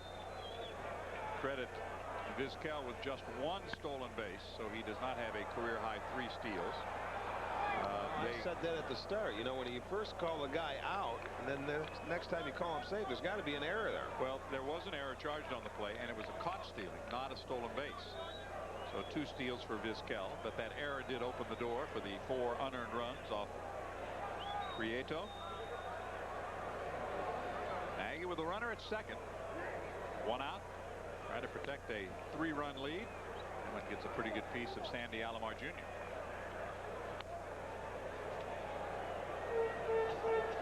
Sandy this spring was experimenting with that catcher's mask. The hockey yes type. The goalie's mask. The goalie's mask, correct.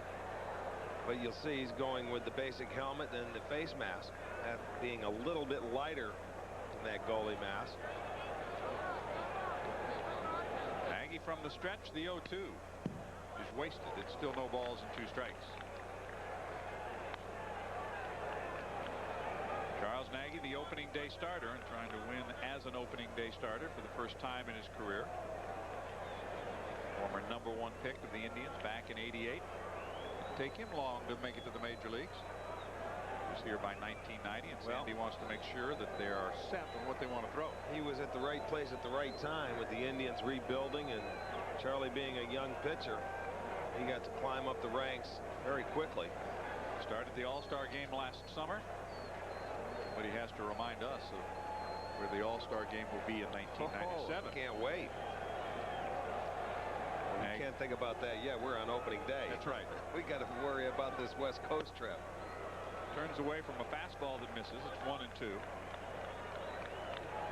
Nagy number 4 in the voting for the Cy Young. There it is. That's the official logo of the 1997 All-Star game at Jacobs Field, and Nagy gets a big strikeout, his 3rd.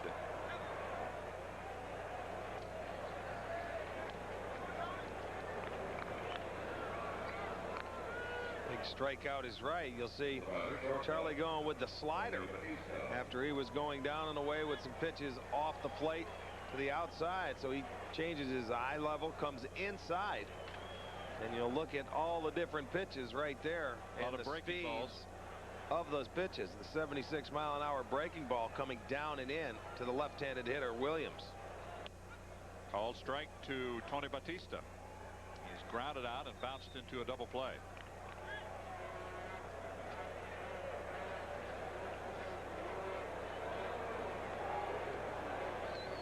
Nagy out of the Big East, pitched for the University of Connecticut. Tried to check his swing, cannot. It's 0-2. No hesitation that time by first base umpire Dale Ford, who will be behind the plate tomorrow night, or tomorrow afternoon. That's right. It'll be an early night. You'll see the side angle, and of course he did get started, got out on the front foot, and you'll see that bat head goes around and a breaking ball off the plate. You can see the Charles Nagy sliders. Just got a piece of that.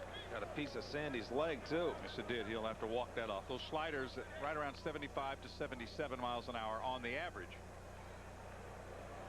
Only 72 miles an hour when it gets to home plate.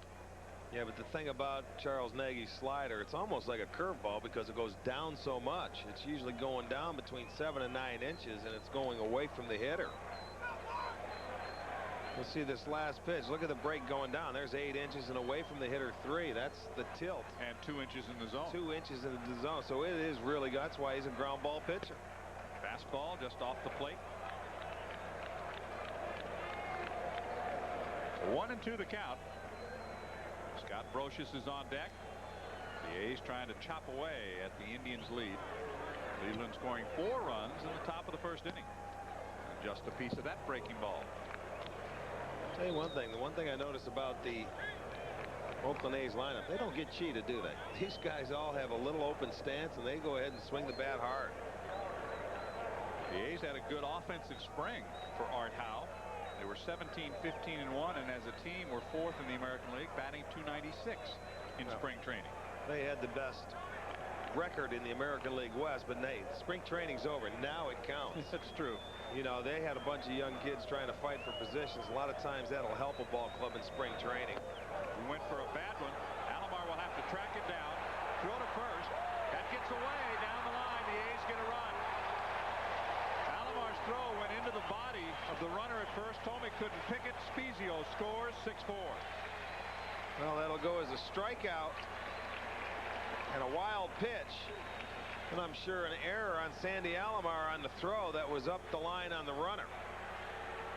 And now Mike Hargrove saying there's interference because the runner, you see that little box they're walking in right there?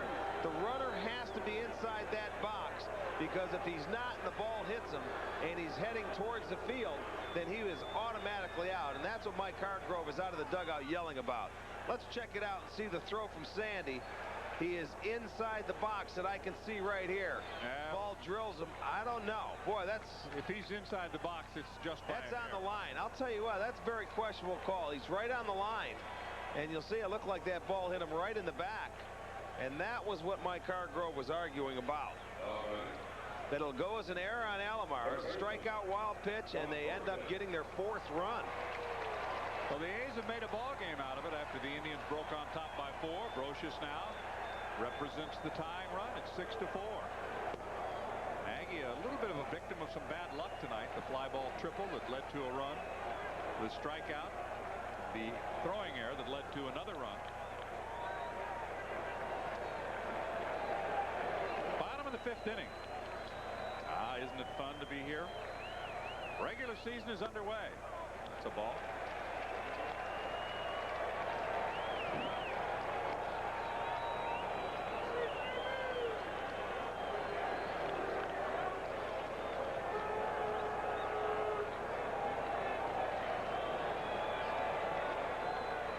2-0 the count. The Indians took advantage of their opportunity to score 4 unearned runs in the first inning. The Oakland A's have picked up an unearned run here in the 5th inning. In Oakland, as we mentioned, they played the Indians tough last year. They're a very scrappy club, not going to go away. Strike call. Taking all the way, and this is the guy you want to get out, because you've got Jose Canseco on deck. Brocious credited with that triple and a run scored then in the 4th inning when the fly ball dropped between Grissom and Ramirez. Breaking ball. And now the tying runs are on. Nagy with his first walk of the evening. And this is what the A's fans came to see. Mark Wiley will go to the mound because Canseco, who is grounded out and struck out, is coming up.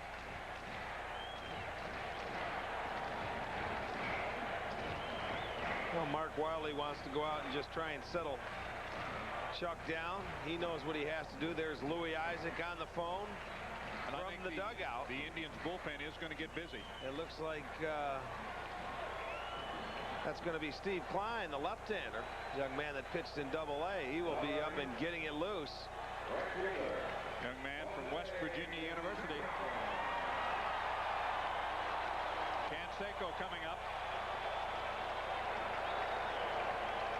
Tying runs are on in the 6-4 ball game. We're in the bottom of the 5th inning. Canseco, a strikeout victim his last time up. And with 2 men on, the Indians do not put on the full shift for Canseco. They will keep Franco close to second, but on the second base side of the bag. That's the defensive alignment for the Tribe.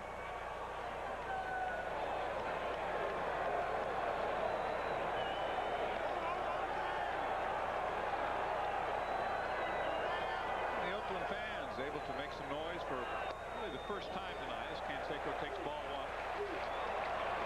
Jose now 3 for 34 against Charles Nagy. Well, that's when this guy can get dangerous in situations like this. If Charlie makes his pitches, of course he's going to get him out. One thing is you just don't want to hang one of those pitches because this guy can hit it a long way. Ball 2.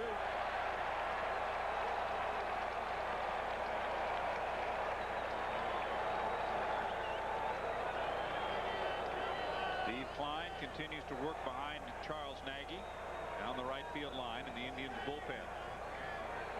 It's opening night in the Coliseum in Oakland. That's too low. 3 balls, no strikes. It does not get any easier. McGuire would be next.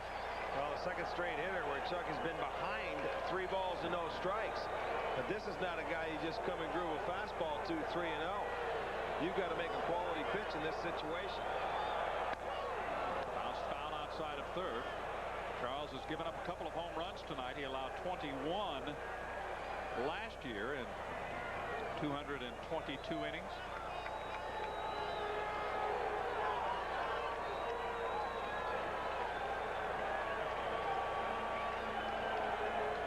Nagy trying to pitch out of trouble. He's walked his first batter in this inning. The victim of a throwing error as well. And he's loaded the bases.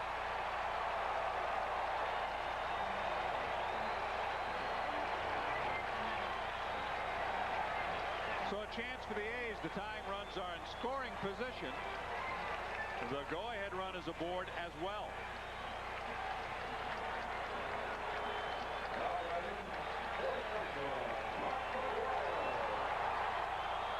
They'll make some noise for this guy.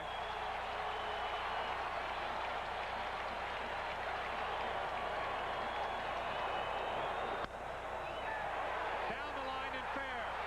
1 run is in. 2 runs are in. The game is tied. Justice wheels it back to the infield. A 2-run double by McGuire, and we start over.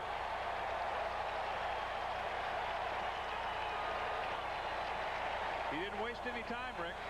Well, he figures he did not want to fall behind Mark McGuire. McGuire. McGuire looking for a pitch in the strike zone, gets it, and drills it down the left field line. Williams, a nice attempt at this ball, but it was just hit too hard, and it's past him as Williams diving towards the line. You'll see that ball, and he's just so strong where he gets that sinking fastball right on the inside corner. Not a bad pitch, but McGuire so strong gets it by Williams, and this ball game is tied, and Charlie could be out of this inning with the strikeout. That is hit hard into left center field. Justice coming over. He is there, and the side is retired, but the A's get 3 unearned runs, and we are even at 6 after 5.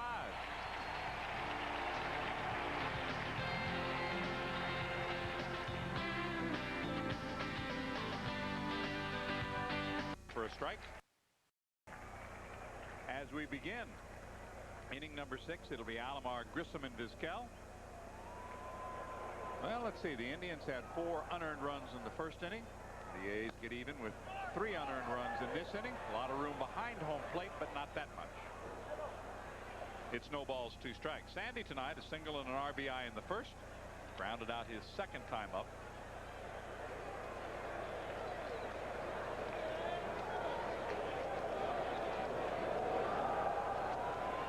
Looks like Billy Brewer warming up in the A's bullpen. Left-hander they acquired from the Yankees.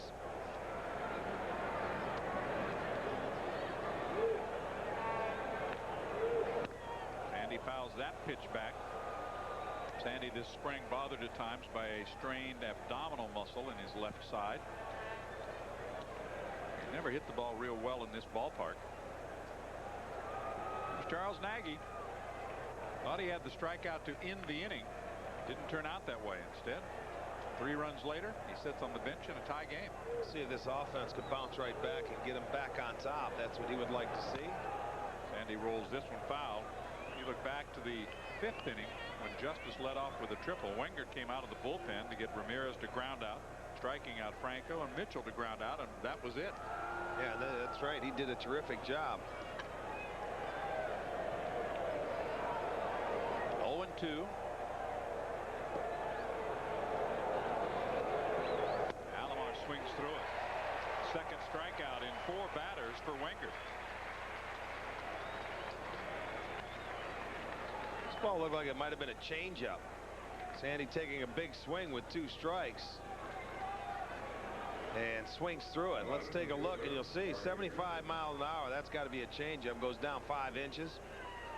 In the strike zone, though. Now he'll deal with Marquise Grissom. Marquise hitting in tough luck in his first American League game. Robbed by a diving catch by Jason Giambi in the first. And a terrific backhand play at third in the 4th inning by Scott Brocious. It's a 6-6 ball game. Might be some folks who are now into a new day who maybe didn't make it after the Indians had the lead. Might be surprised to wake up and find out that the Indians wound up battling in a 6-6 game. There is a looper.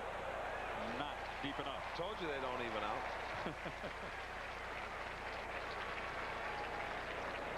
2 away in the Indians' half of inning number 6. Vizquel 2 for 3, 2 runs scored, and 2 stolen bases. Butter, shortstop, Omar, Vizquel. Shortened up at third is Brocious. The outfield definitely shortened up in left and in center as Ernie Young has moved into shallow left center field. Strike called on a fastball. And that's not a bad alignment for Omar Vizquel. Center fielder get way over towards left field. Left fielder come in, but the right fielder has to play him over there straight away, because if you throw the ball in, Omar can turn on it. So what you're doing is actually giving him right center field. Instead, he bounces it to McGuire. He'll go back to the bag. The Indians go in order. We go to the bottom of the 6th, even at 6. 4-1 over the Cardinals, and Florida beats Chicago Cubbies 4-3. Houston over Atlanta again 4-3. Did you think things were going to change this year? I was breaking ball for a strike. I got to wait for a pitch before I finish my page, and I've got the Dodgers over the Phillies 5-1 in the 6th, and the Mets beating the Padres 3-2 in the 6th. Good job, Rick. Giambi lifts it in the air to left center field. Grissom on the run, near the warning track, but it's Justice to track it down. See how that ball's carrying to left center field when the left-handers hit it. David Justice hit one off the wall earlier, and now Giambi going that way, but Justice is able to track that ball down. The former Brave outfielders coming together. Well, you see, they shouldn't have a problem communicating, but normally Justice is on the other side of Marquise Grissom, and you know, he will take a while to get used to the angles out there from left field. I found left field being one of the hardest positions to play as far as angles go. How much did you play left field? Well, I mean, later on my last few years, a lot. I mean, I played all over. Yeah, because you were a utility guy. Right. You know, and when Robin Yount was in center field, I didn't get to play a whole lot because the guy played every day. Hit hard and past Williams. Ernie Young with his second hit. He rips a single to left. The go-ahead run aboard with 1 out in the 6th inning. And that ball was hit right on the nose. That ball was by Matt Williams before he knew what to do with it. The A's are swinging the bats. They now have 7 hits on the night, just 1 less than the Indians, and Mike Hargrove is headed towards the center of the diamond. You'll see by the time we could get that camera from the bat over at Matt Williams, that ball was by him. So I'll tell you, that was a bullet. And the bullpen was up and throwing at the start of this inning. So Charles Nagy is not going to win the opener for the Indians in 1997. We have a young man coming on who will be on the mound in the major leagues for the first time. We'll tell you about him when we come back. Throw was up the line a little bit. It ends up hitting Batista in the back. And that brings on our Revco reliever, Steve Klein. His numbers are brought to you by Revco, a friend for life, and this young man is making his major league debut right now. Jumping up from Double-A, and he was surprised as anybody. You'll see last year 8-12, but that was as a starter. 146 and 2/3 innings, 168 hits. He went down to winter ball and was used exclusively as a reliever. Shallow center, Grissom coming on, makes the play.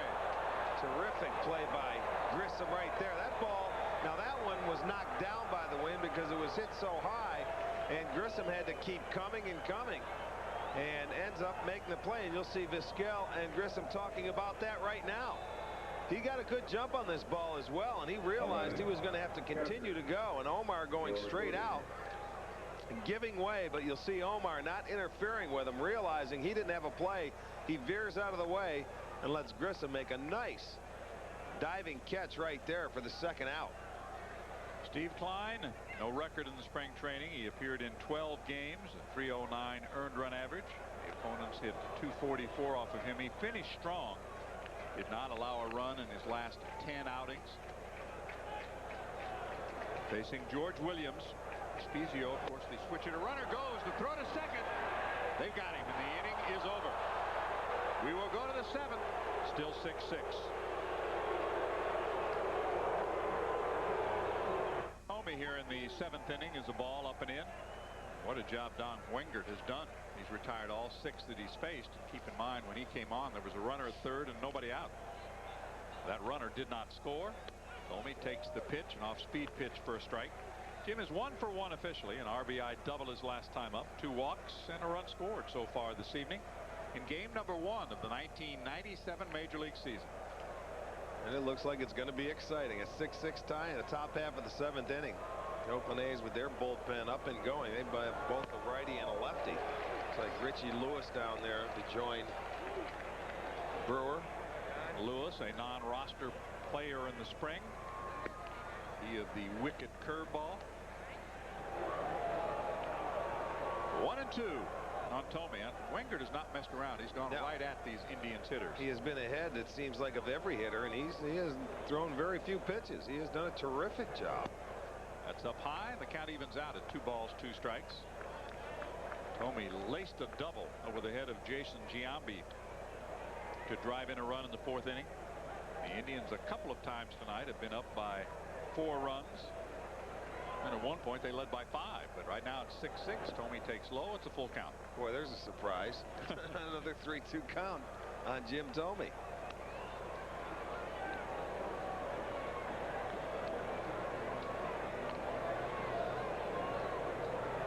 Glad you could stay up and stay with us.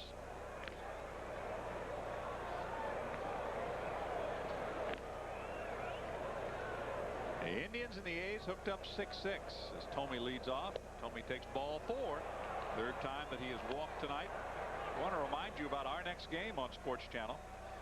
You're going to have to sleep fast because it's coming up tomorrow afternoon. The second and final game of this short 2-game series will be on the air at 3 o'clock. First pitch is scheduled for 3:15 here on the West Coast. The Indians and the A's winding up their first series of the new season. Hope you'll join us on the cable home of the Cleveland Indians Sports Channel. Eric Plunk continues to work in the Indians bullpen as Thome draws a throw. How about him on base 4 times tonight? That's a pretty good on base percentage. Yes, it is. Williams flied out deep to left his last time up. A ball that had home run proportions, but up in the air, and it was knocked down. Williams takes the fastball inside. Wickert's had a good fastball tonight. That one was 86 miles an hour. Well, that's the thing about tonight. It seems like any ball that's been hit in the air that's high has been knocked down, no matter to what field. But the line drives have been able to get out there. It seems like to left center field have carried a little bit, and also there was one to right center. Had 3 home runs in the ball game. Williams takes a strike. 1-1. The A's have 2. Young and Baroa. Kevin Mitchell owning the first Indians home run of the new season. Williams still looking for his first American League hit. 0 for 2 officially with a walk. He pops this one up on the right side. Remember what Rick said about all the room.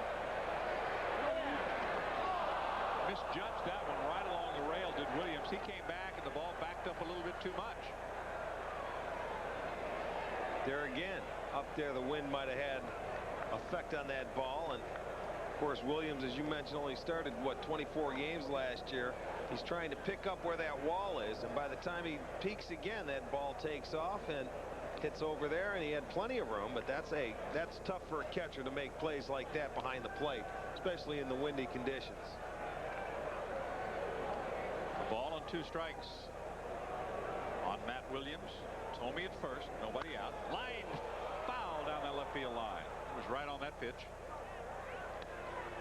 Well, you can get your Cleveland Indians jackets at any of the Indians team shops. There are 8 different styles to choose from in sizes for kids, youth, and adults. Show your Indian spirit with these great jackets. 1-800-38-TRIBE. A's bullpen continues to work. Wengert is in his 3rd inning. Of course, we mentioned he was a workhorse for the A's last year, both out of the bullpen and as a starter. Pitched more innings than anyone else on the team.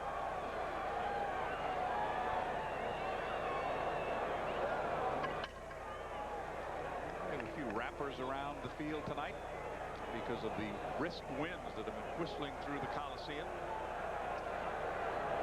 I'd say that would make Matt Williams feel right at home, especially playing over in Candlestick, or now called 3Com, for his 10-year career. Leadoff man aboard. The Indians have the go-ahead run on. Williams fouls another one out of play. He really liked the makeup of this veteran player, despite the fact that he was somewhat surprised. You know, every year that he had gone to spring training, you talked about it, he had been at home because he was out in the desert where he lives. All of a sudden now he's with a new team and he's not at home for spring training. Well, he says he was happy that it happened in the off season when it did, so you have time to make those adjustments as well.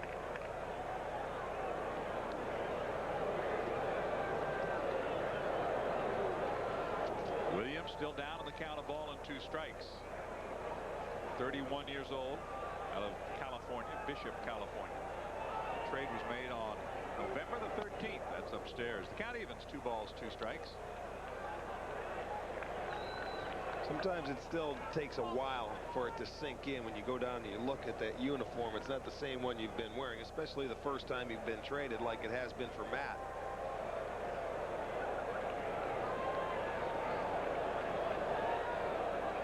2-2 pitch outside.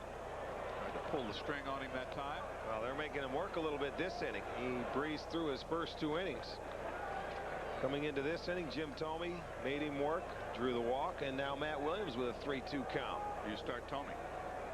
Yes, I do. In this situation, sure. I believe Williams is going to put the ball in play.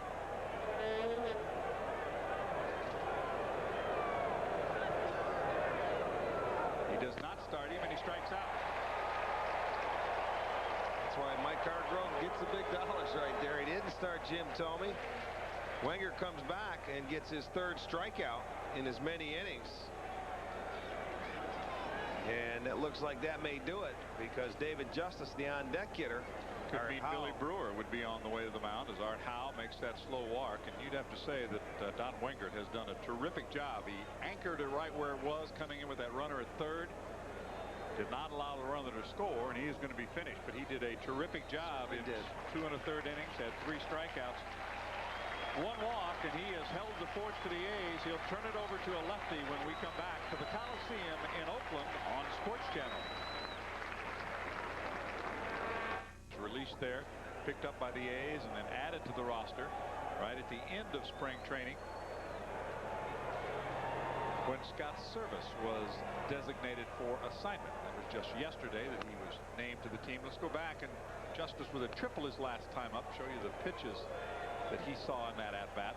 Well, you know, the funny thing is the only one that was in the zone was the one that he hit for the triple. You see right there, 78-mile-an-hour pitch, middle of the plate. He took it up off the 388 mark in left center field. 1 out, 1 on. Strike called. The count evens at 1 ball and 1 strike. And Dave Justice can hit left-handers. This guy doesn't give an inch. Very good hitter against left-handed pitching.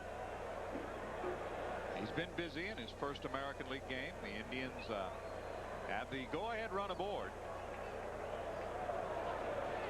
Breaking ball misses, wrapped around the plate.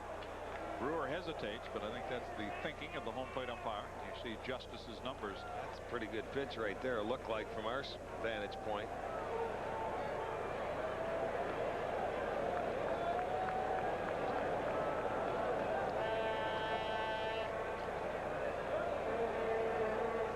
That's a strike.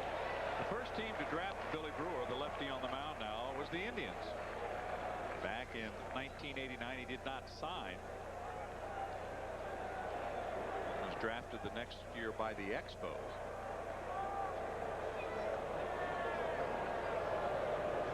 One on, 1 out. Game is in the top of the 7th tonight from the Coliseum in Oakland. Chops at that curveball and fouls it off. It remains 2 balls and 2 strikes. That's a little different than the pitches he threw before to Dave Justice, where the other ones were sliders. This one was a curveball and had much different break to it. Look, at 70 miles an hour with a 12-inch break down. So just trying to give Justice a little different look on a different type of breaking ball. And almost a 3-inch drop in the zone. In other words, from the front straight down. From the front of the plate to the back, it was diving. Goes the other way, down the left field line, slicing toward the corner, and foul. At the distance, too, it looked like. Good job by Justice, because that ball was moving away from him. You had seen where the catcher Williams was set up on the outside part of the plate, and he hit it pretty well. Well, you can see he is not throwing Dave Justice any fastballs. He may have started him out with one, but I'll tell you what, everything else has been the breaking ball. This is the slider, an excellent pitch on the outside corner, and Justice almost hit this ball out down the left field line. That's a tough pitch right there for a left-hander to hit. You can keep the ball down tonight. It will carry. You get it in the air, it won't. Justice deep, well hit right field, way back. Man, it's gone. Wow. Now there's the fastball.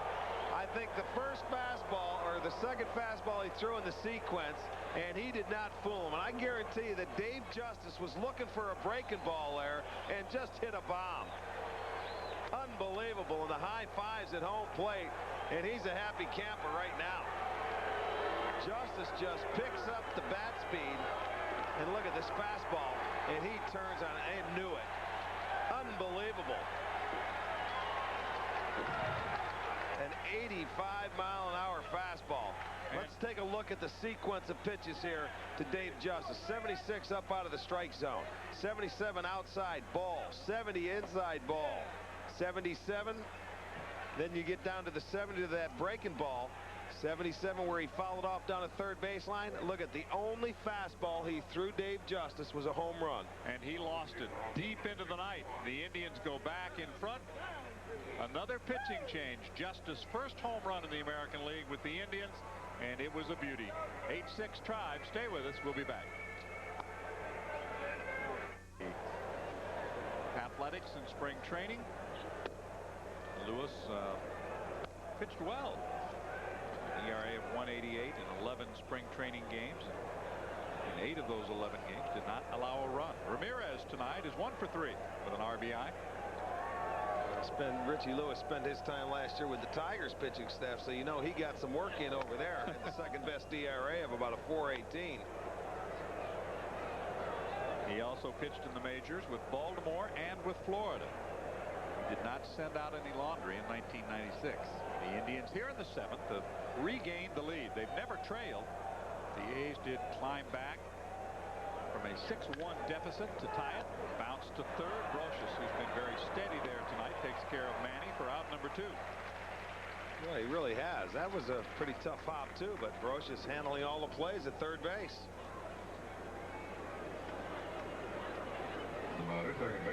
Watch how this ball jumps up on him, and he makes it look easy. Believe me, it keeps that glove down. The difference right there, as you can see, Brocious kept the glove down towards the ground and brings it up. It's much easier to bring it up than it is to start the other way with your glove up and go down. Julio Franco, 1 for 3. The Indians about hit the A's 9-7. I mentioned each team has 2 home runs. Franco swings and misses. A couple times tonight we've seen that kind of swing where he's been out in front of a pitch. Well, it's a breaking ball. You're right. And Julio, this is not a typical swing for him, but he will step out of the batter's box and tell himself, see, all those pitches have been outside the strike zone that he swung at on the outside part of the plate. That is outside. 5 of the A's 7 hits have been for extra bases tonight. Julio wants to take a look at that pitch because he says that ball looked like it did something at the end.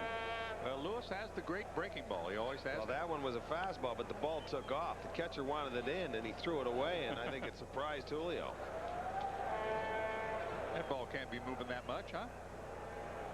When in doubt, check it. Got it tossed out of the game. The bases are empty with 2 outs. Julio hits this one hard into right center field, but right there to make the play on the line drive is Ernie Young. The Indians get a pair on the Justice home run and retake the lead 8-6 as we go to the 7th inning stretch on opening night. I'm John Sanders. Great to have you with us from the Coliseum in Oakland. Here is Eric Plunk, who will take over for Steve Klein in his major league debut. 2/3 of an inning. He is right now. Pitcher of record, isn't he? Pitcher of record, could be a winner in his debut. The pitcher of record on the other side of the coin is Winger, who only gave up the 1 walk, but it's Eric Plunk now. His first pitch is lined towards center field. Grissom plays it on the hop. Second hit for George Williams. He's 2 for 3. It's been very aggressive from the left side of the plate. Jumps on the first offering from Eric Plunk. Hits a sinking line drive in front of Grissom. And the A's coming right back. It's a fastball from Eric Plunk outside half. See how that ball had some topspin getting down in front of Grissom. That is the 8th hit for the Oakland A's. And just their 3rd single. First pitch to Tony Batista, who is 0 for 2 with a walk and a run scored. Actually, he's 0 for 3 with a walk and a run scored. Not a walk. What's the matter with me? A wild pitch on a strikeout. Well, you've had a long day, John. It has been a rather long day. This one is popped up on the infield. Julio Franco gives way to Vizquel. I don't think Omar knew it for a moment, but he had. I think, look at Omar. He's smiling out there. Julio saying, look, I called for it. It's on my side of the diamond. You stay on your own side. Hey, let's split the line up the middle. Anything on shortstop side, you catch it. And Omar's looking, let the sure man take it. He was laughing before that ball got in his glove. I got it, you take it, huh?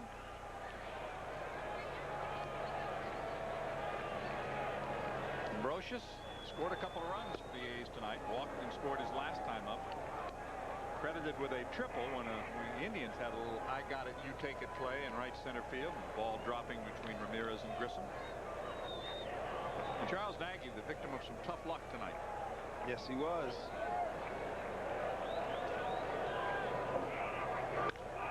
Now to play right side, Eric Plunk signed the new contract in the offseason, a 3-year deal back in December. He has probably been the Indians' most consistent reliever the last 5 years. It was a big signing, too, in the offseason. As you recall, there was a couple clubs that wanted Eric to go out and be their closer, Texas being one of them.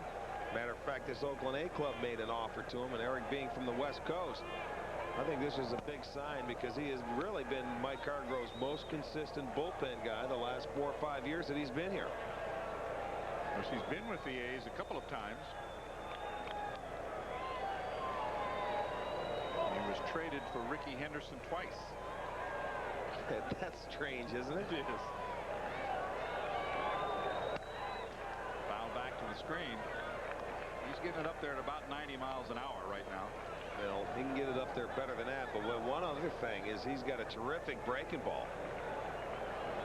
And that's the one thing about the bullpen of Mike Hargrove. They have power arms. You'll see that ball leaving his hand at 92 miles per hour. The radar gun at halfway picks it up at 89. Ends up into the strike zone about 85.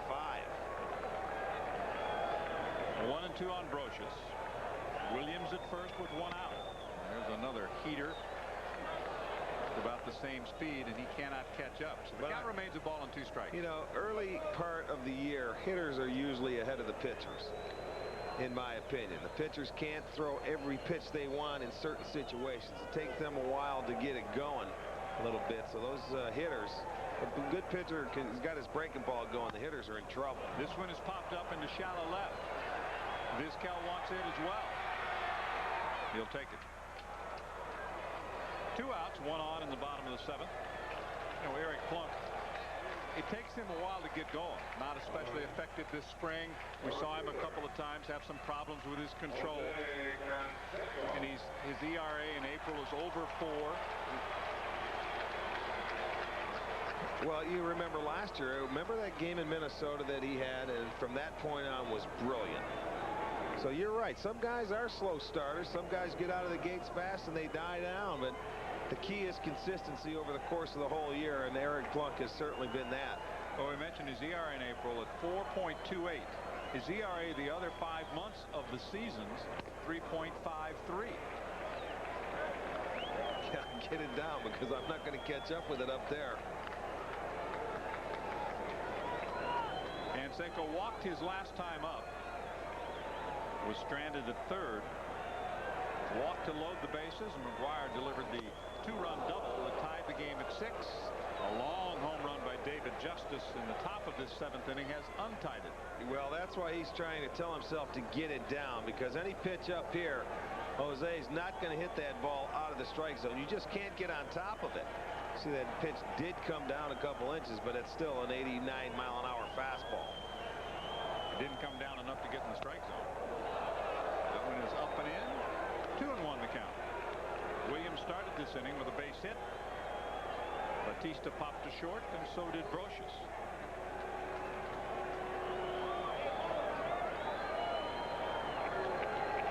The ERA for Plunk a year ago was 2.43, and that was 4th best among American League relief pitchers. This one is skied into shallow right center field. Backing out is Franco. He's going to let it drop. Runners at 1st and 3rd.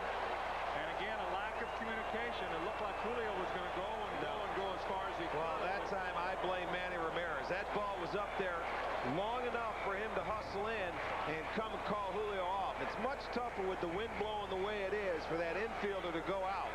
And you'll see Mike Hargrove upset there. That is just lack of hustle right there on Manny's part. He has got to call the infielder off. Watch his route coming in. Now you see he sees Julio back and he gives up on the baseball. If he's busting it to come in there, he can catch that ball easily if he calls him off. Mark Wiley will go to the mound. Second time tonight there's been communication problems out there. And it was costly the first time. It cost the Indians a run. Here it puts the tying runs on base in the bottom of the 7th inning and gives McGuire, who has 3 RBI, a whack. Well, that's just the thing. You can't give these teams extra outs or let them feel that they have a part of the ball game.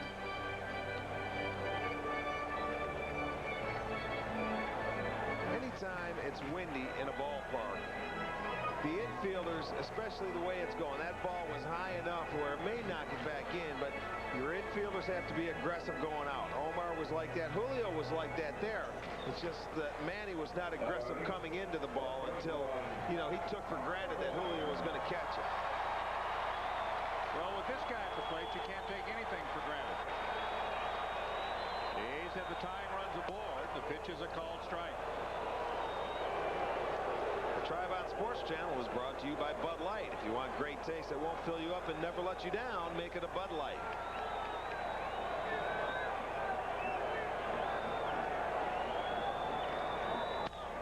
Pull to third. Williams is there. Goes the short way, and the inning is over. Plunk pitches around the mistake.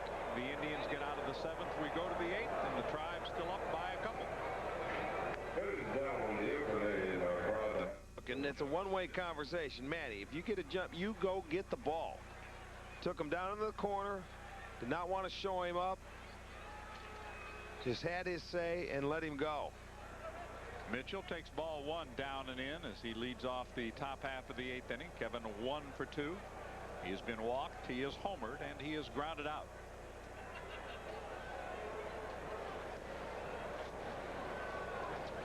Lewis, the 4th pitcher used by the Oakland A's tonight.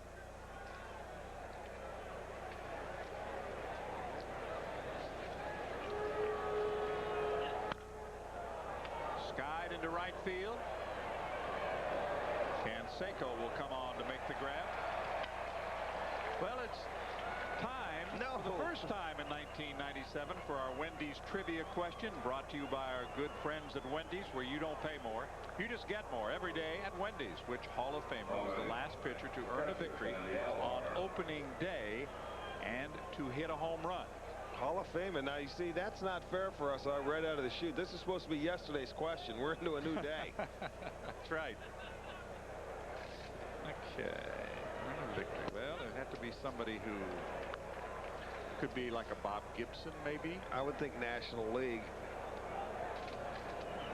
Either that or American League before '74. That's possible. And Hall of Famer doesn't exactly narrow the field, does it? MTD presents the first fireworks night of the '97 season. It follows a Monday, April 14th game against the Mariners. Pyrotechnics combined with music will make a memorable show. Come on out, and special thanks to MTD. Alomar facing Lewis is 2 for 5 against the right-hander.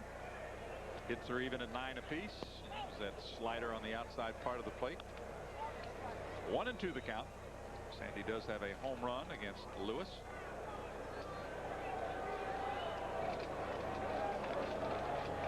We've seen 7 pitchers on opening night in Oakland, California. Laced into right center field, base hit. Now that's Sandy, I know, right there. Sandy's going to try for 2. Here comes the throw. It comes through. He's in there. Yes, he is. Good hustle. And you got a 2-run lead. He can afford to be aggressive, and Sandy hit that ball. The reason why he made it to second base is because he broke out of the batter's box thinking double. And when he hit first base, he peeked and saw that Young was out there and wasn't quite set on the ball, continued to go to second base, and the throw into second. Look at him how he's got to go. Now, if the ball's right at him, Canseco's got to pick it up in double clutches. The ball gets in there in time, but Sandy out of the box, broke quickly, and the ball ends up right underneath at the bag. Good hustle. The Indians trying to add to their 8-6 lead on opening night in Oakland. First hit given up by Lewis, who had retired the first 2 batters. Make it the first 3 batters that he had faced, and he will get a visit from the pitching coach, Bob Clack.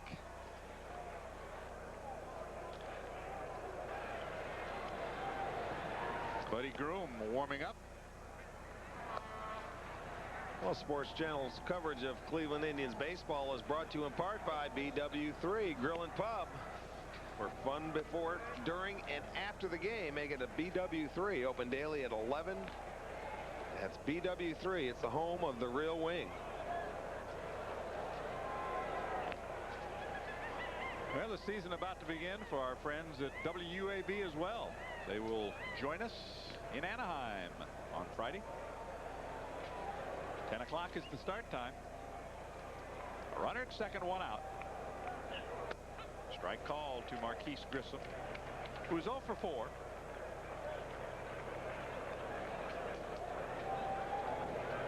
The Indians lead by 2. We're in the top half of the 8th inning, working on our Wendy's trivia question, the first of the new season. Swing and a miss. Went after a breaking ball that was way outside.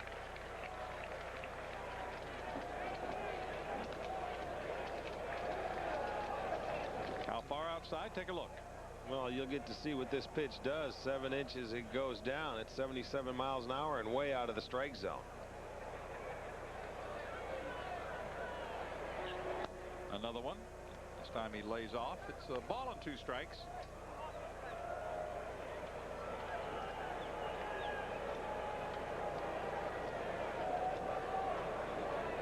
The Indians have 4 extra base hits tonight. Justice with a pair of those. A triple and a home run. Down he goes. Lewis working over. Marquise Grissom gets his first strikeout, second out of the inning. Well, you mentioned Richie Lewis with a good curveball. He tightens this one up and puts it right on the outside edge. And Marquise Grissom did hit the ball hard twice tonight, but this one, Lewis had the best of it, right on the outside edge. Perfect spot. Vizquel is 2 for 4 with 2 runs scored and a couple of steals tonight. Trying to pick up with 2 outs his teammate Sandy Alomar from second base. Breaking ball inside. Both of Omar's hits have been pitches away that he has dumped into left field. And with 2 outs, he can put the ball in play someplace. Alomar will be running. The Indians are up by 2. 10 hits for the Tribe tonight.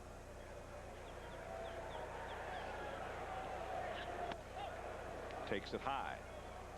And that's one of your favorites, right? When they get double-digit hits. That is exactly correct. That means they're hitting the ball at about a 300 clip. I like the quality hits. I like the 6 hits. You like the 2 out base hits? Yes, the 2 out base hits are. Outside corner. 2 balls and a strike on Vizquel.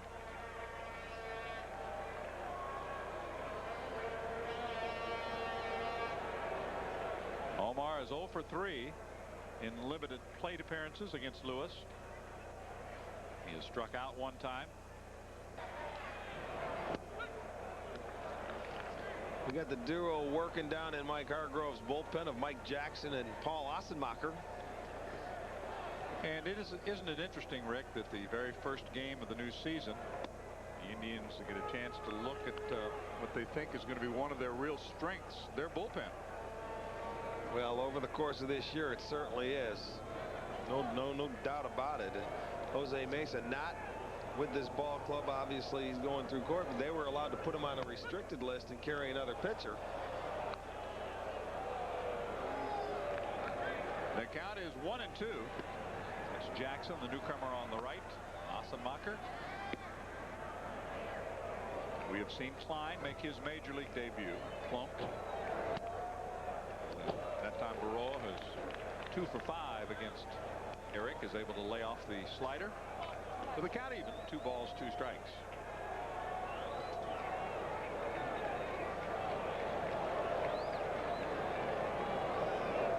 Outside corner, no. Full 3-2. It was close. I was going to say a tough pitch to lay off, but if you're a hitter, you don't swing at a pitch you can't hit. There you'll see it's a fastball 90 miles an hour just off the outside edge. Line toward left field. Justice over. He won't catch up with it. It's in the corner. The throw to second base. He's in standing with a double. I'll tell you what, Baroa just picking up where he left off last year will bring the tying run to plate with his second extra base hit. It's 10 extra base hits for the A's, and a bunch of them, 6 have been for extra bases. Well, you see Sandy sitting with that glove on the outside. This ball comes back to the inside part of the plate, and he turns on it. He was looking for something middle in, got it, and delivered with the double right down the line. Justice played that ball nicely off the wall, but not before Baroa gets in with a double. Lined hard, but foul down that right field line. Ossenmacher, as a matter of fact, more appearances in the 90s than anybody else. This is his 446th appearance. See, Ossenmacher is yet to get Giambi out. 2 for 2 with a walk. Runner at second, nobody out. Game is in the bottom half of the 8th inning.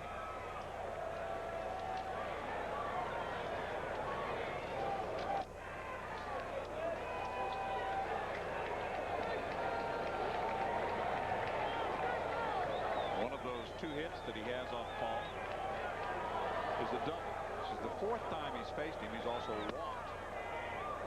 That pitch is outside and will even the count at 1 ball and 1 strike. The Drive On Sports Channel is brought to you by Beechwood Age Budweiser. For a taste you'll find in no other beer at any other price. It's always been true. This Bud's for you. Hits are even now at 10 apiece tonight. Ground ball to second base. Franco on the edge of the grass for out number 1. Baroa to third, and Ernie Young to the plate. Well, he gets the job done, and as soon as he sees Young coming to the plate, Mike Hargrove leaves the dugout.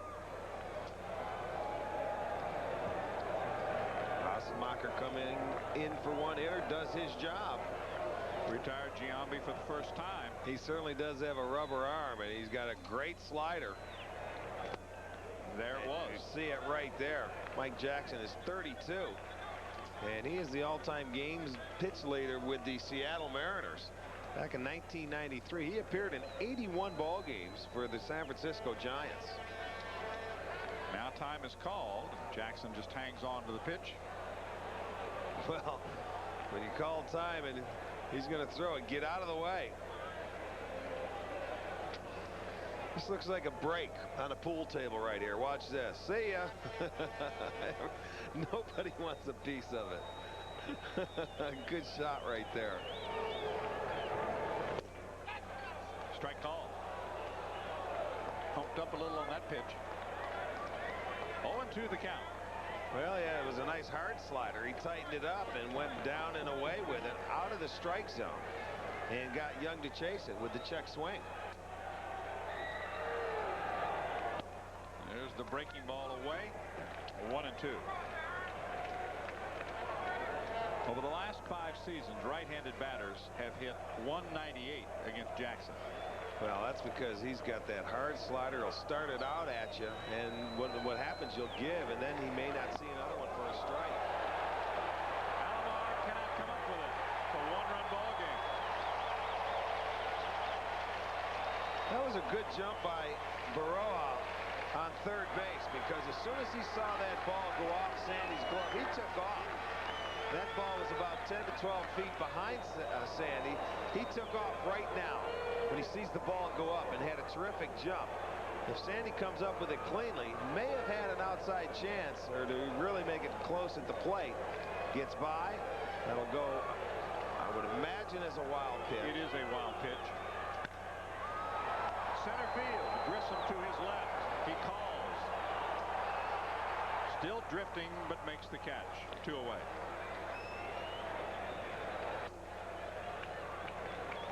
Scott Spezio, a switch hitter, will be the next to face Mike Jackson.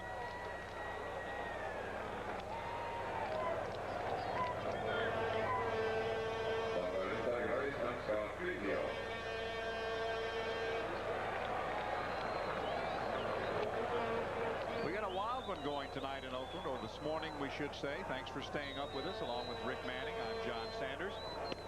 Strike at the knees. Matt Underwood was with us for the Indians Game Time special edition prior to the ball game. I think Matt's on that red eye on his way back. 1-1 the count. Well, it leaves a little bit, I believe.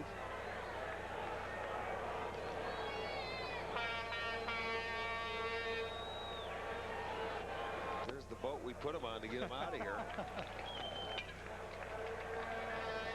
2-1 the count. It's an 8-7 battle between the Indians and the A's from Oakland tonight. That's high. 3-1 the count. Spezio a double in 3 trips, a run scored. He was back in the 5th inning. He scored on the throwing error by catcher Sandy Alomar. Base hit left center field. Justice over. He won't be able to get there. The tying run is at second with 2 outs for the A's in the bottom of the 8th inning. Well, they just won't quit, Rick. Another extra base hit. Exactly. 4 doubles, a triple, 2 home runs tonight. And they have been very aggressive at the plate. You'll see behind the count, that's a good pitch away, but what Spezio does is stays right on that ball and drills it into the alley of left center field. Cruises in for a double. He's got a pair of them tonight. And now the Oakland A's with 11 hits on the evening are out hitting the Indians 11-10 in the tying run in scoring position here. And as you mentioned, Rick, 7 of those 11 have been for extra bases. George Williams has 2 hits. In the bottom part of this order, these young players, Spezio and Williams, been very aggressive tonight. Williams has 2 singles in 3 trips. Spezio is 2 for 4, both doubles.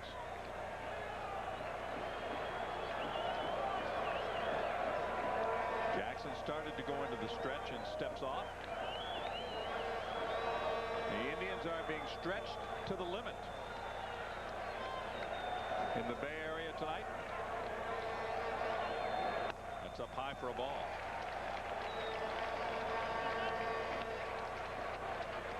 Jackson takes a stroll behind the mound now. Jackson is 32 years old, out of Houston, Texas.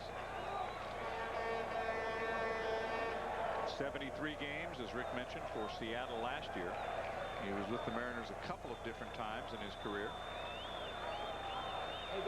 Swing and a miss. Jackson is originally signed with Philadelphia, then went to Seattle in '87, moved on to San Francisco in '91, Cincinnati in '95, back to Seattle in '96. I think that Mariner bullpen will miss this guy. He throws good. He's got a rubber arm. He can go into a lot of games. This is going to be a great addition for the Indians. 2 balls and a strike with 2 outs and a runner at second base. Spezio, 2 doubles here in the inning. A wild pitch after the ground ball moved Burrow to third, enabled the A's to score their 7th run.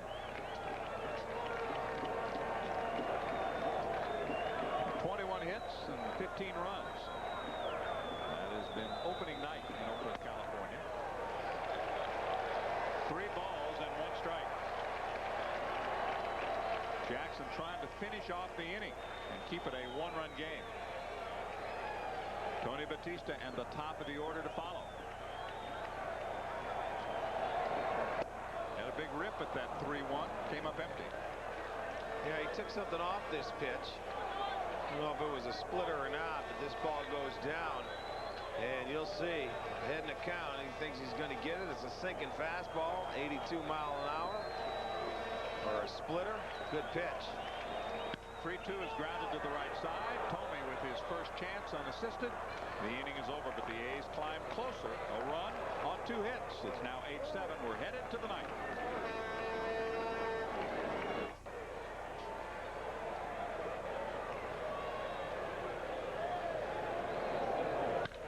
Tomey hits it well towards center field. Back is Ernie Young to the warning track, to the wall, looks up, and this one's out of here.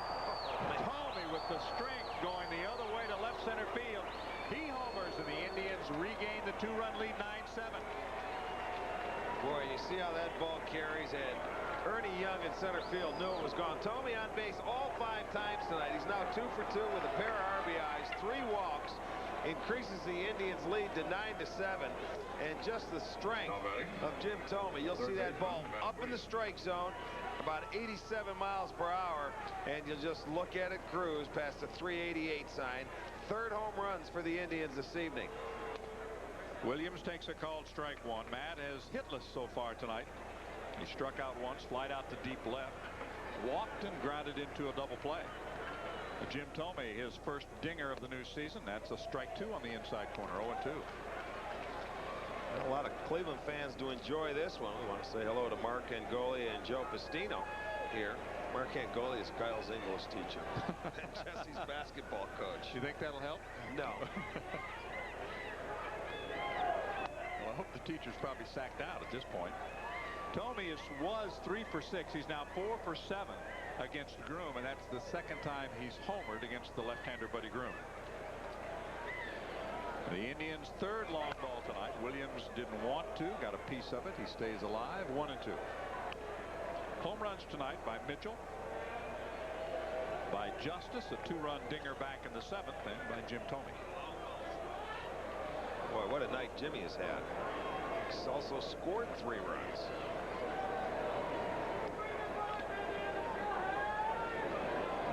Seven in the ninth. He'll get right back up and dust himself off and try and hit a line drive off his forehead. See that pitch? That's like a cutter. Tried to run it in. That ball got up and away from him.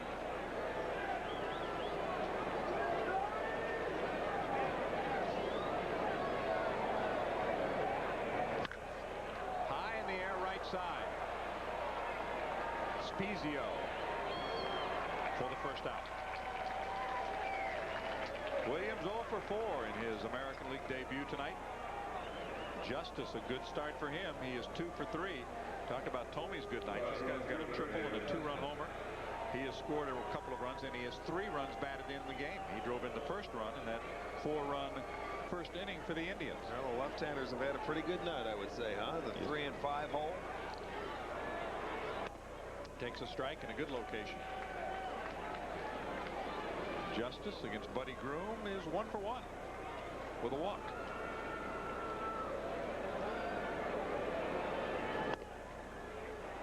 You know, you look at the home run Tomey hit off the left-hander. That's gonna. We said when he goes that way and stays on the ball.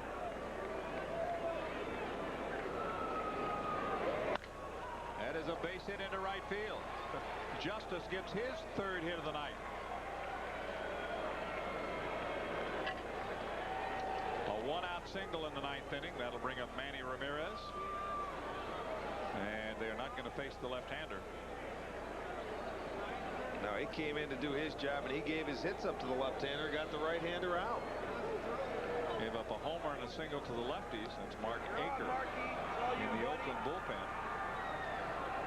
And that will do it. We will have another pitching. Got his first major league saves for the A's last year in 22 stints out of the pen.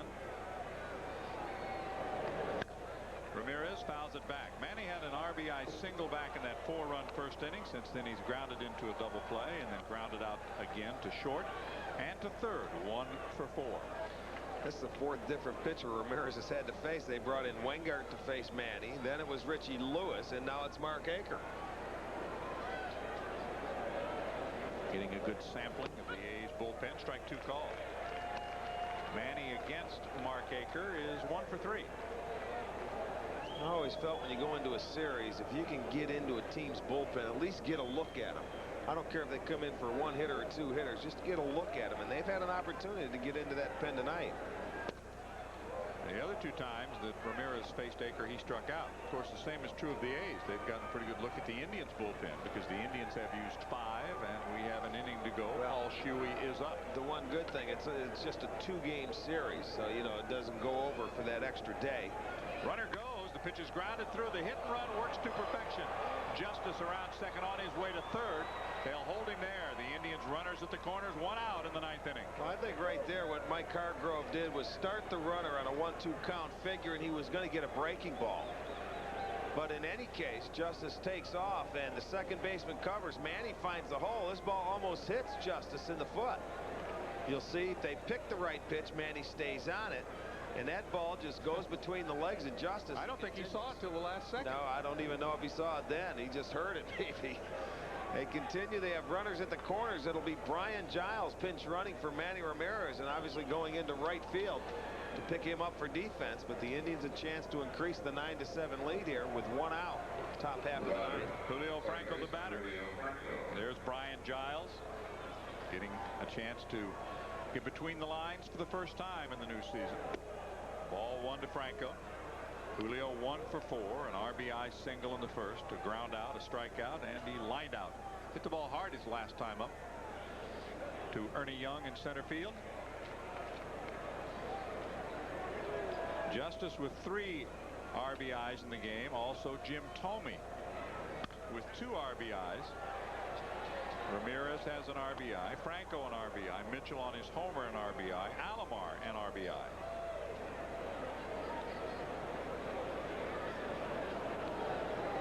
One and one the count with 1 out and 2 on, runners at the corners.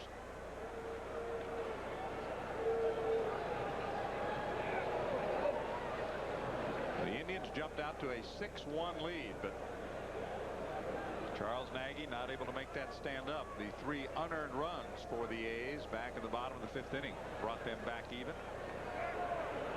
Indians regained the lead on the 2-run home run by Justice in the top of the 7th inning. The A's got a run in the bottom of the 8th, and here in the 9th, the home run, the leadoff home run by Jim Thome, stretching it to 2, and the Indians trying to add on. Maybe looking for one of Rick Manning's quality hits here. Well, there's only 1 out, so you'll take it, though, wouldn't you? Oh, absolutely. Slider is in for a strike call. 1 and 2 the count. Runners in scoring position. Julio Franco was about as good as anybody in the league, right behind his teammate of last year, Albert Bell. Frank Thomas, the head of the pack. Of course, Bernie Williams, who had that terrific year for the Yankees. And then there's A-Rod. That's why a lot of people are picking the Mariners in the West. Well, it's tough to argue with that lineup. I guess the big question with Seattle is the big unit. By the way, the Yankees in the 8th are leading Seattle tonight 9-2. Anaheim is leading Boston 5-2 in the 9th. Terry Francona loses his first game as manager of the Phillies. The Dodgers beat them 5-1. In San Diego, the Mets and the Pods are in extra innings 4-4. In the 10th, we are in the 9th inning here. Baltimore defeated Kansas City earlier today 4-2. The Twins outlasted the Tigers 7-6. Toronto and in the White Sox their first loss 6-1. Little chopper to the left side, charging his Brocious throw to the plate should be there. In the outer corner. Boy, you talk about another fine play. Brocious has made every play he's had to at third base. He barehands this ball, and that was the only chance he had. They did not have an opportunity to get a double play. Justice was going on contact anyway. And what a play he makes. A good throw to Williams behind the plate, and they get David Justice sliding in. Watch this play. That is not an easy play, folks. He was on the run, and there's plenty of time where Williams can drop the knee pad, shin guard down on him, and stop Justice and deflect him. Good play. And Justice never did touch home plate, I don't think, because he could not get around that leg. He's out at the plate. Mitchell, a big rip. Nothing there. Kevin 1 for 3. The one a home run back in the 4th inning. The Indians with 13 hits tonight. And we've had 5 home runs. 24 hits. 17 runs have scored, and we're not through. Mitchell fouls it back. It's 0-2. Look into the bottom half of the 9th inning. It'll be the top of the order for the A's. It looks like Shuey is loose and ready to come in down in the Indians bullpen. Paul being asked to assume the duties at the back end of that Indians bullpen at the start of the season. No balls, 2 strikes. Remember, later today or tomorrow afternoon if you prefer, join us at 3 o'clock live from the Coliseum for game 2 outside.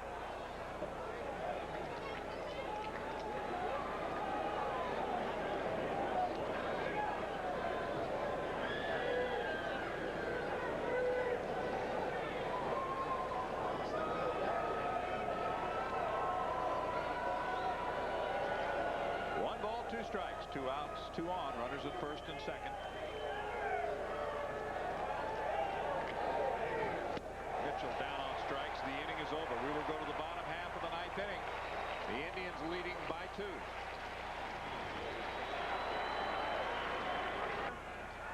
of the order. Tony Batista is on.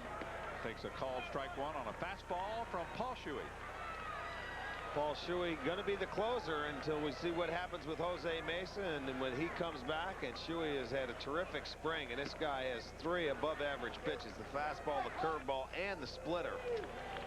Certainly has made a jump from where he was a year ago last year. Look at that breakable. Nice curveball. Outside edge, 75 miles per hour. Let's chart it for you on supervision. Well, we got to wait till this one. He's working quickly this year. That's a splitter. That's one thing he's done. He's gone back in to get into a rhythm. And a lot of these pitchers with the Indians now get right back on that rubber and come right at you. 2 balls, 2 strikes. Swing and a miss. Another good curveball. So he had 2 vicious curveballs. Tony Batista did, and comes up empty. This one, he looked like he took a little something more off. That had to be about mid-70s. Good pitch to get the first man out in the inning. Now it's Brocious, who has scored 2 of the 7 runs. He takes a high fastball. 1 for 3. He's also walked. He tripled in the 4th inning when a fly ball dropped between Ramirez and Grissom. He should, as Rick mentioned, it was a gift. Giles is in right field now. It's off the end of the bat, a roller foul on the right side. So Bryan, who came on to pinch run, does stay in the game, and he's playing right field. Hershiser and Willie Adams, the pitching matchups for tomorrow afternoon. Here's Bryan. Hit towards center field. Grissom is right there for out number 2. One of the really nice things, and we talked about it during spring training, Rick, is the fact that Bryan, who looked like he was going to get a lot of playing time in left field until the trade was made, now will be used to play all 3 positions and maybe even occasionally DH, depending on the status of everybody's health. Well, that's exactly right. He was just a victim of circumstance when the Indians made the trade. He was going to get the bulk of the playing time and left. Now his playing time's cut with David Justice. But Canseco bunting. Thank you. And that'll do it. Shuey will get his first save. Steve Klein will get his very first major league win. The Indians get number 1 in 1997. They take the opener. The final tonight in the Coliseum in Oakland, California. The Indians 9, the A's 7.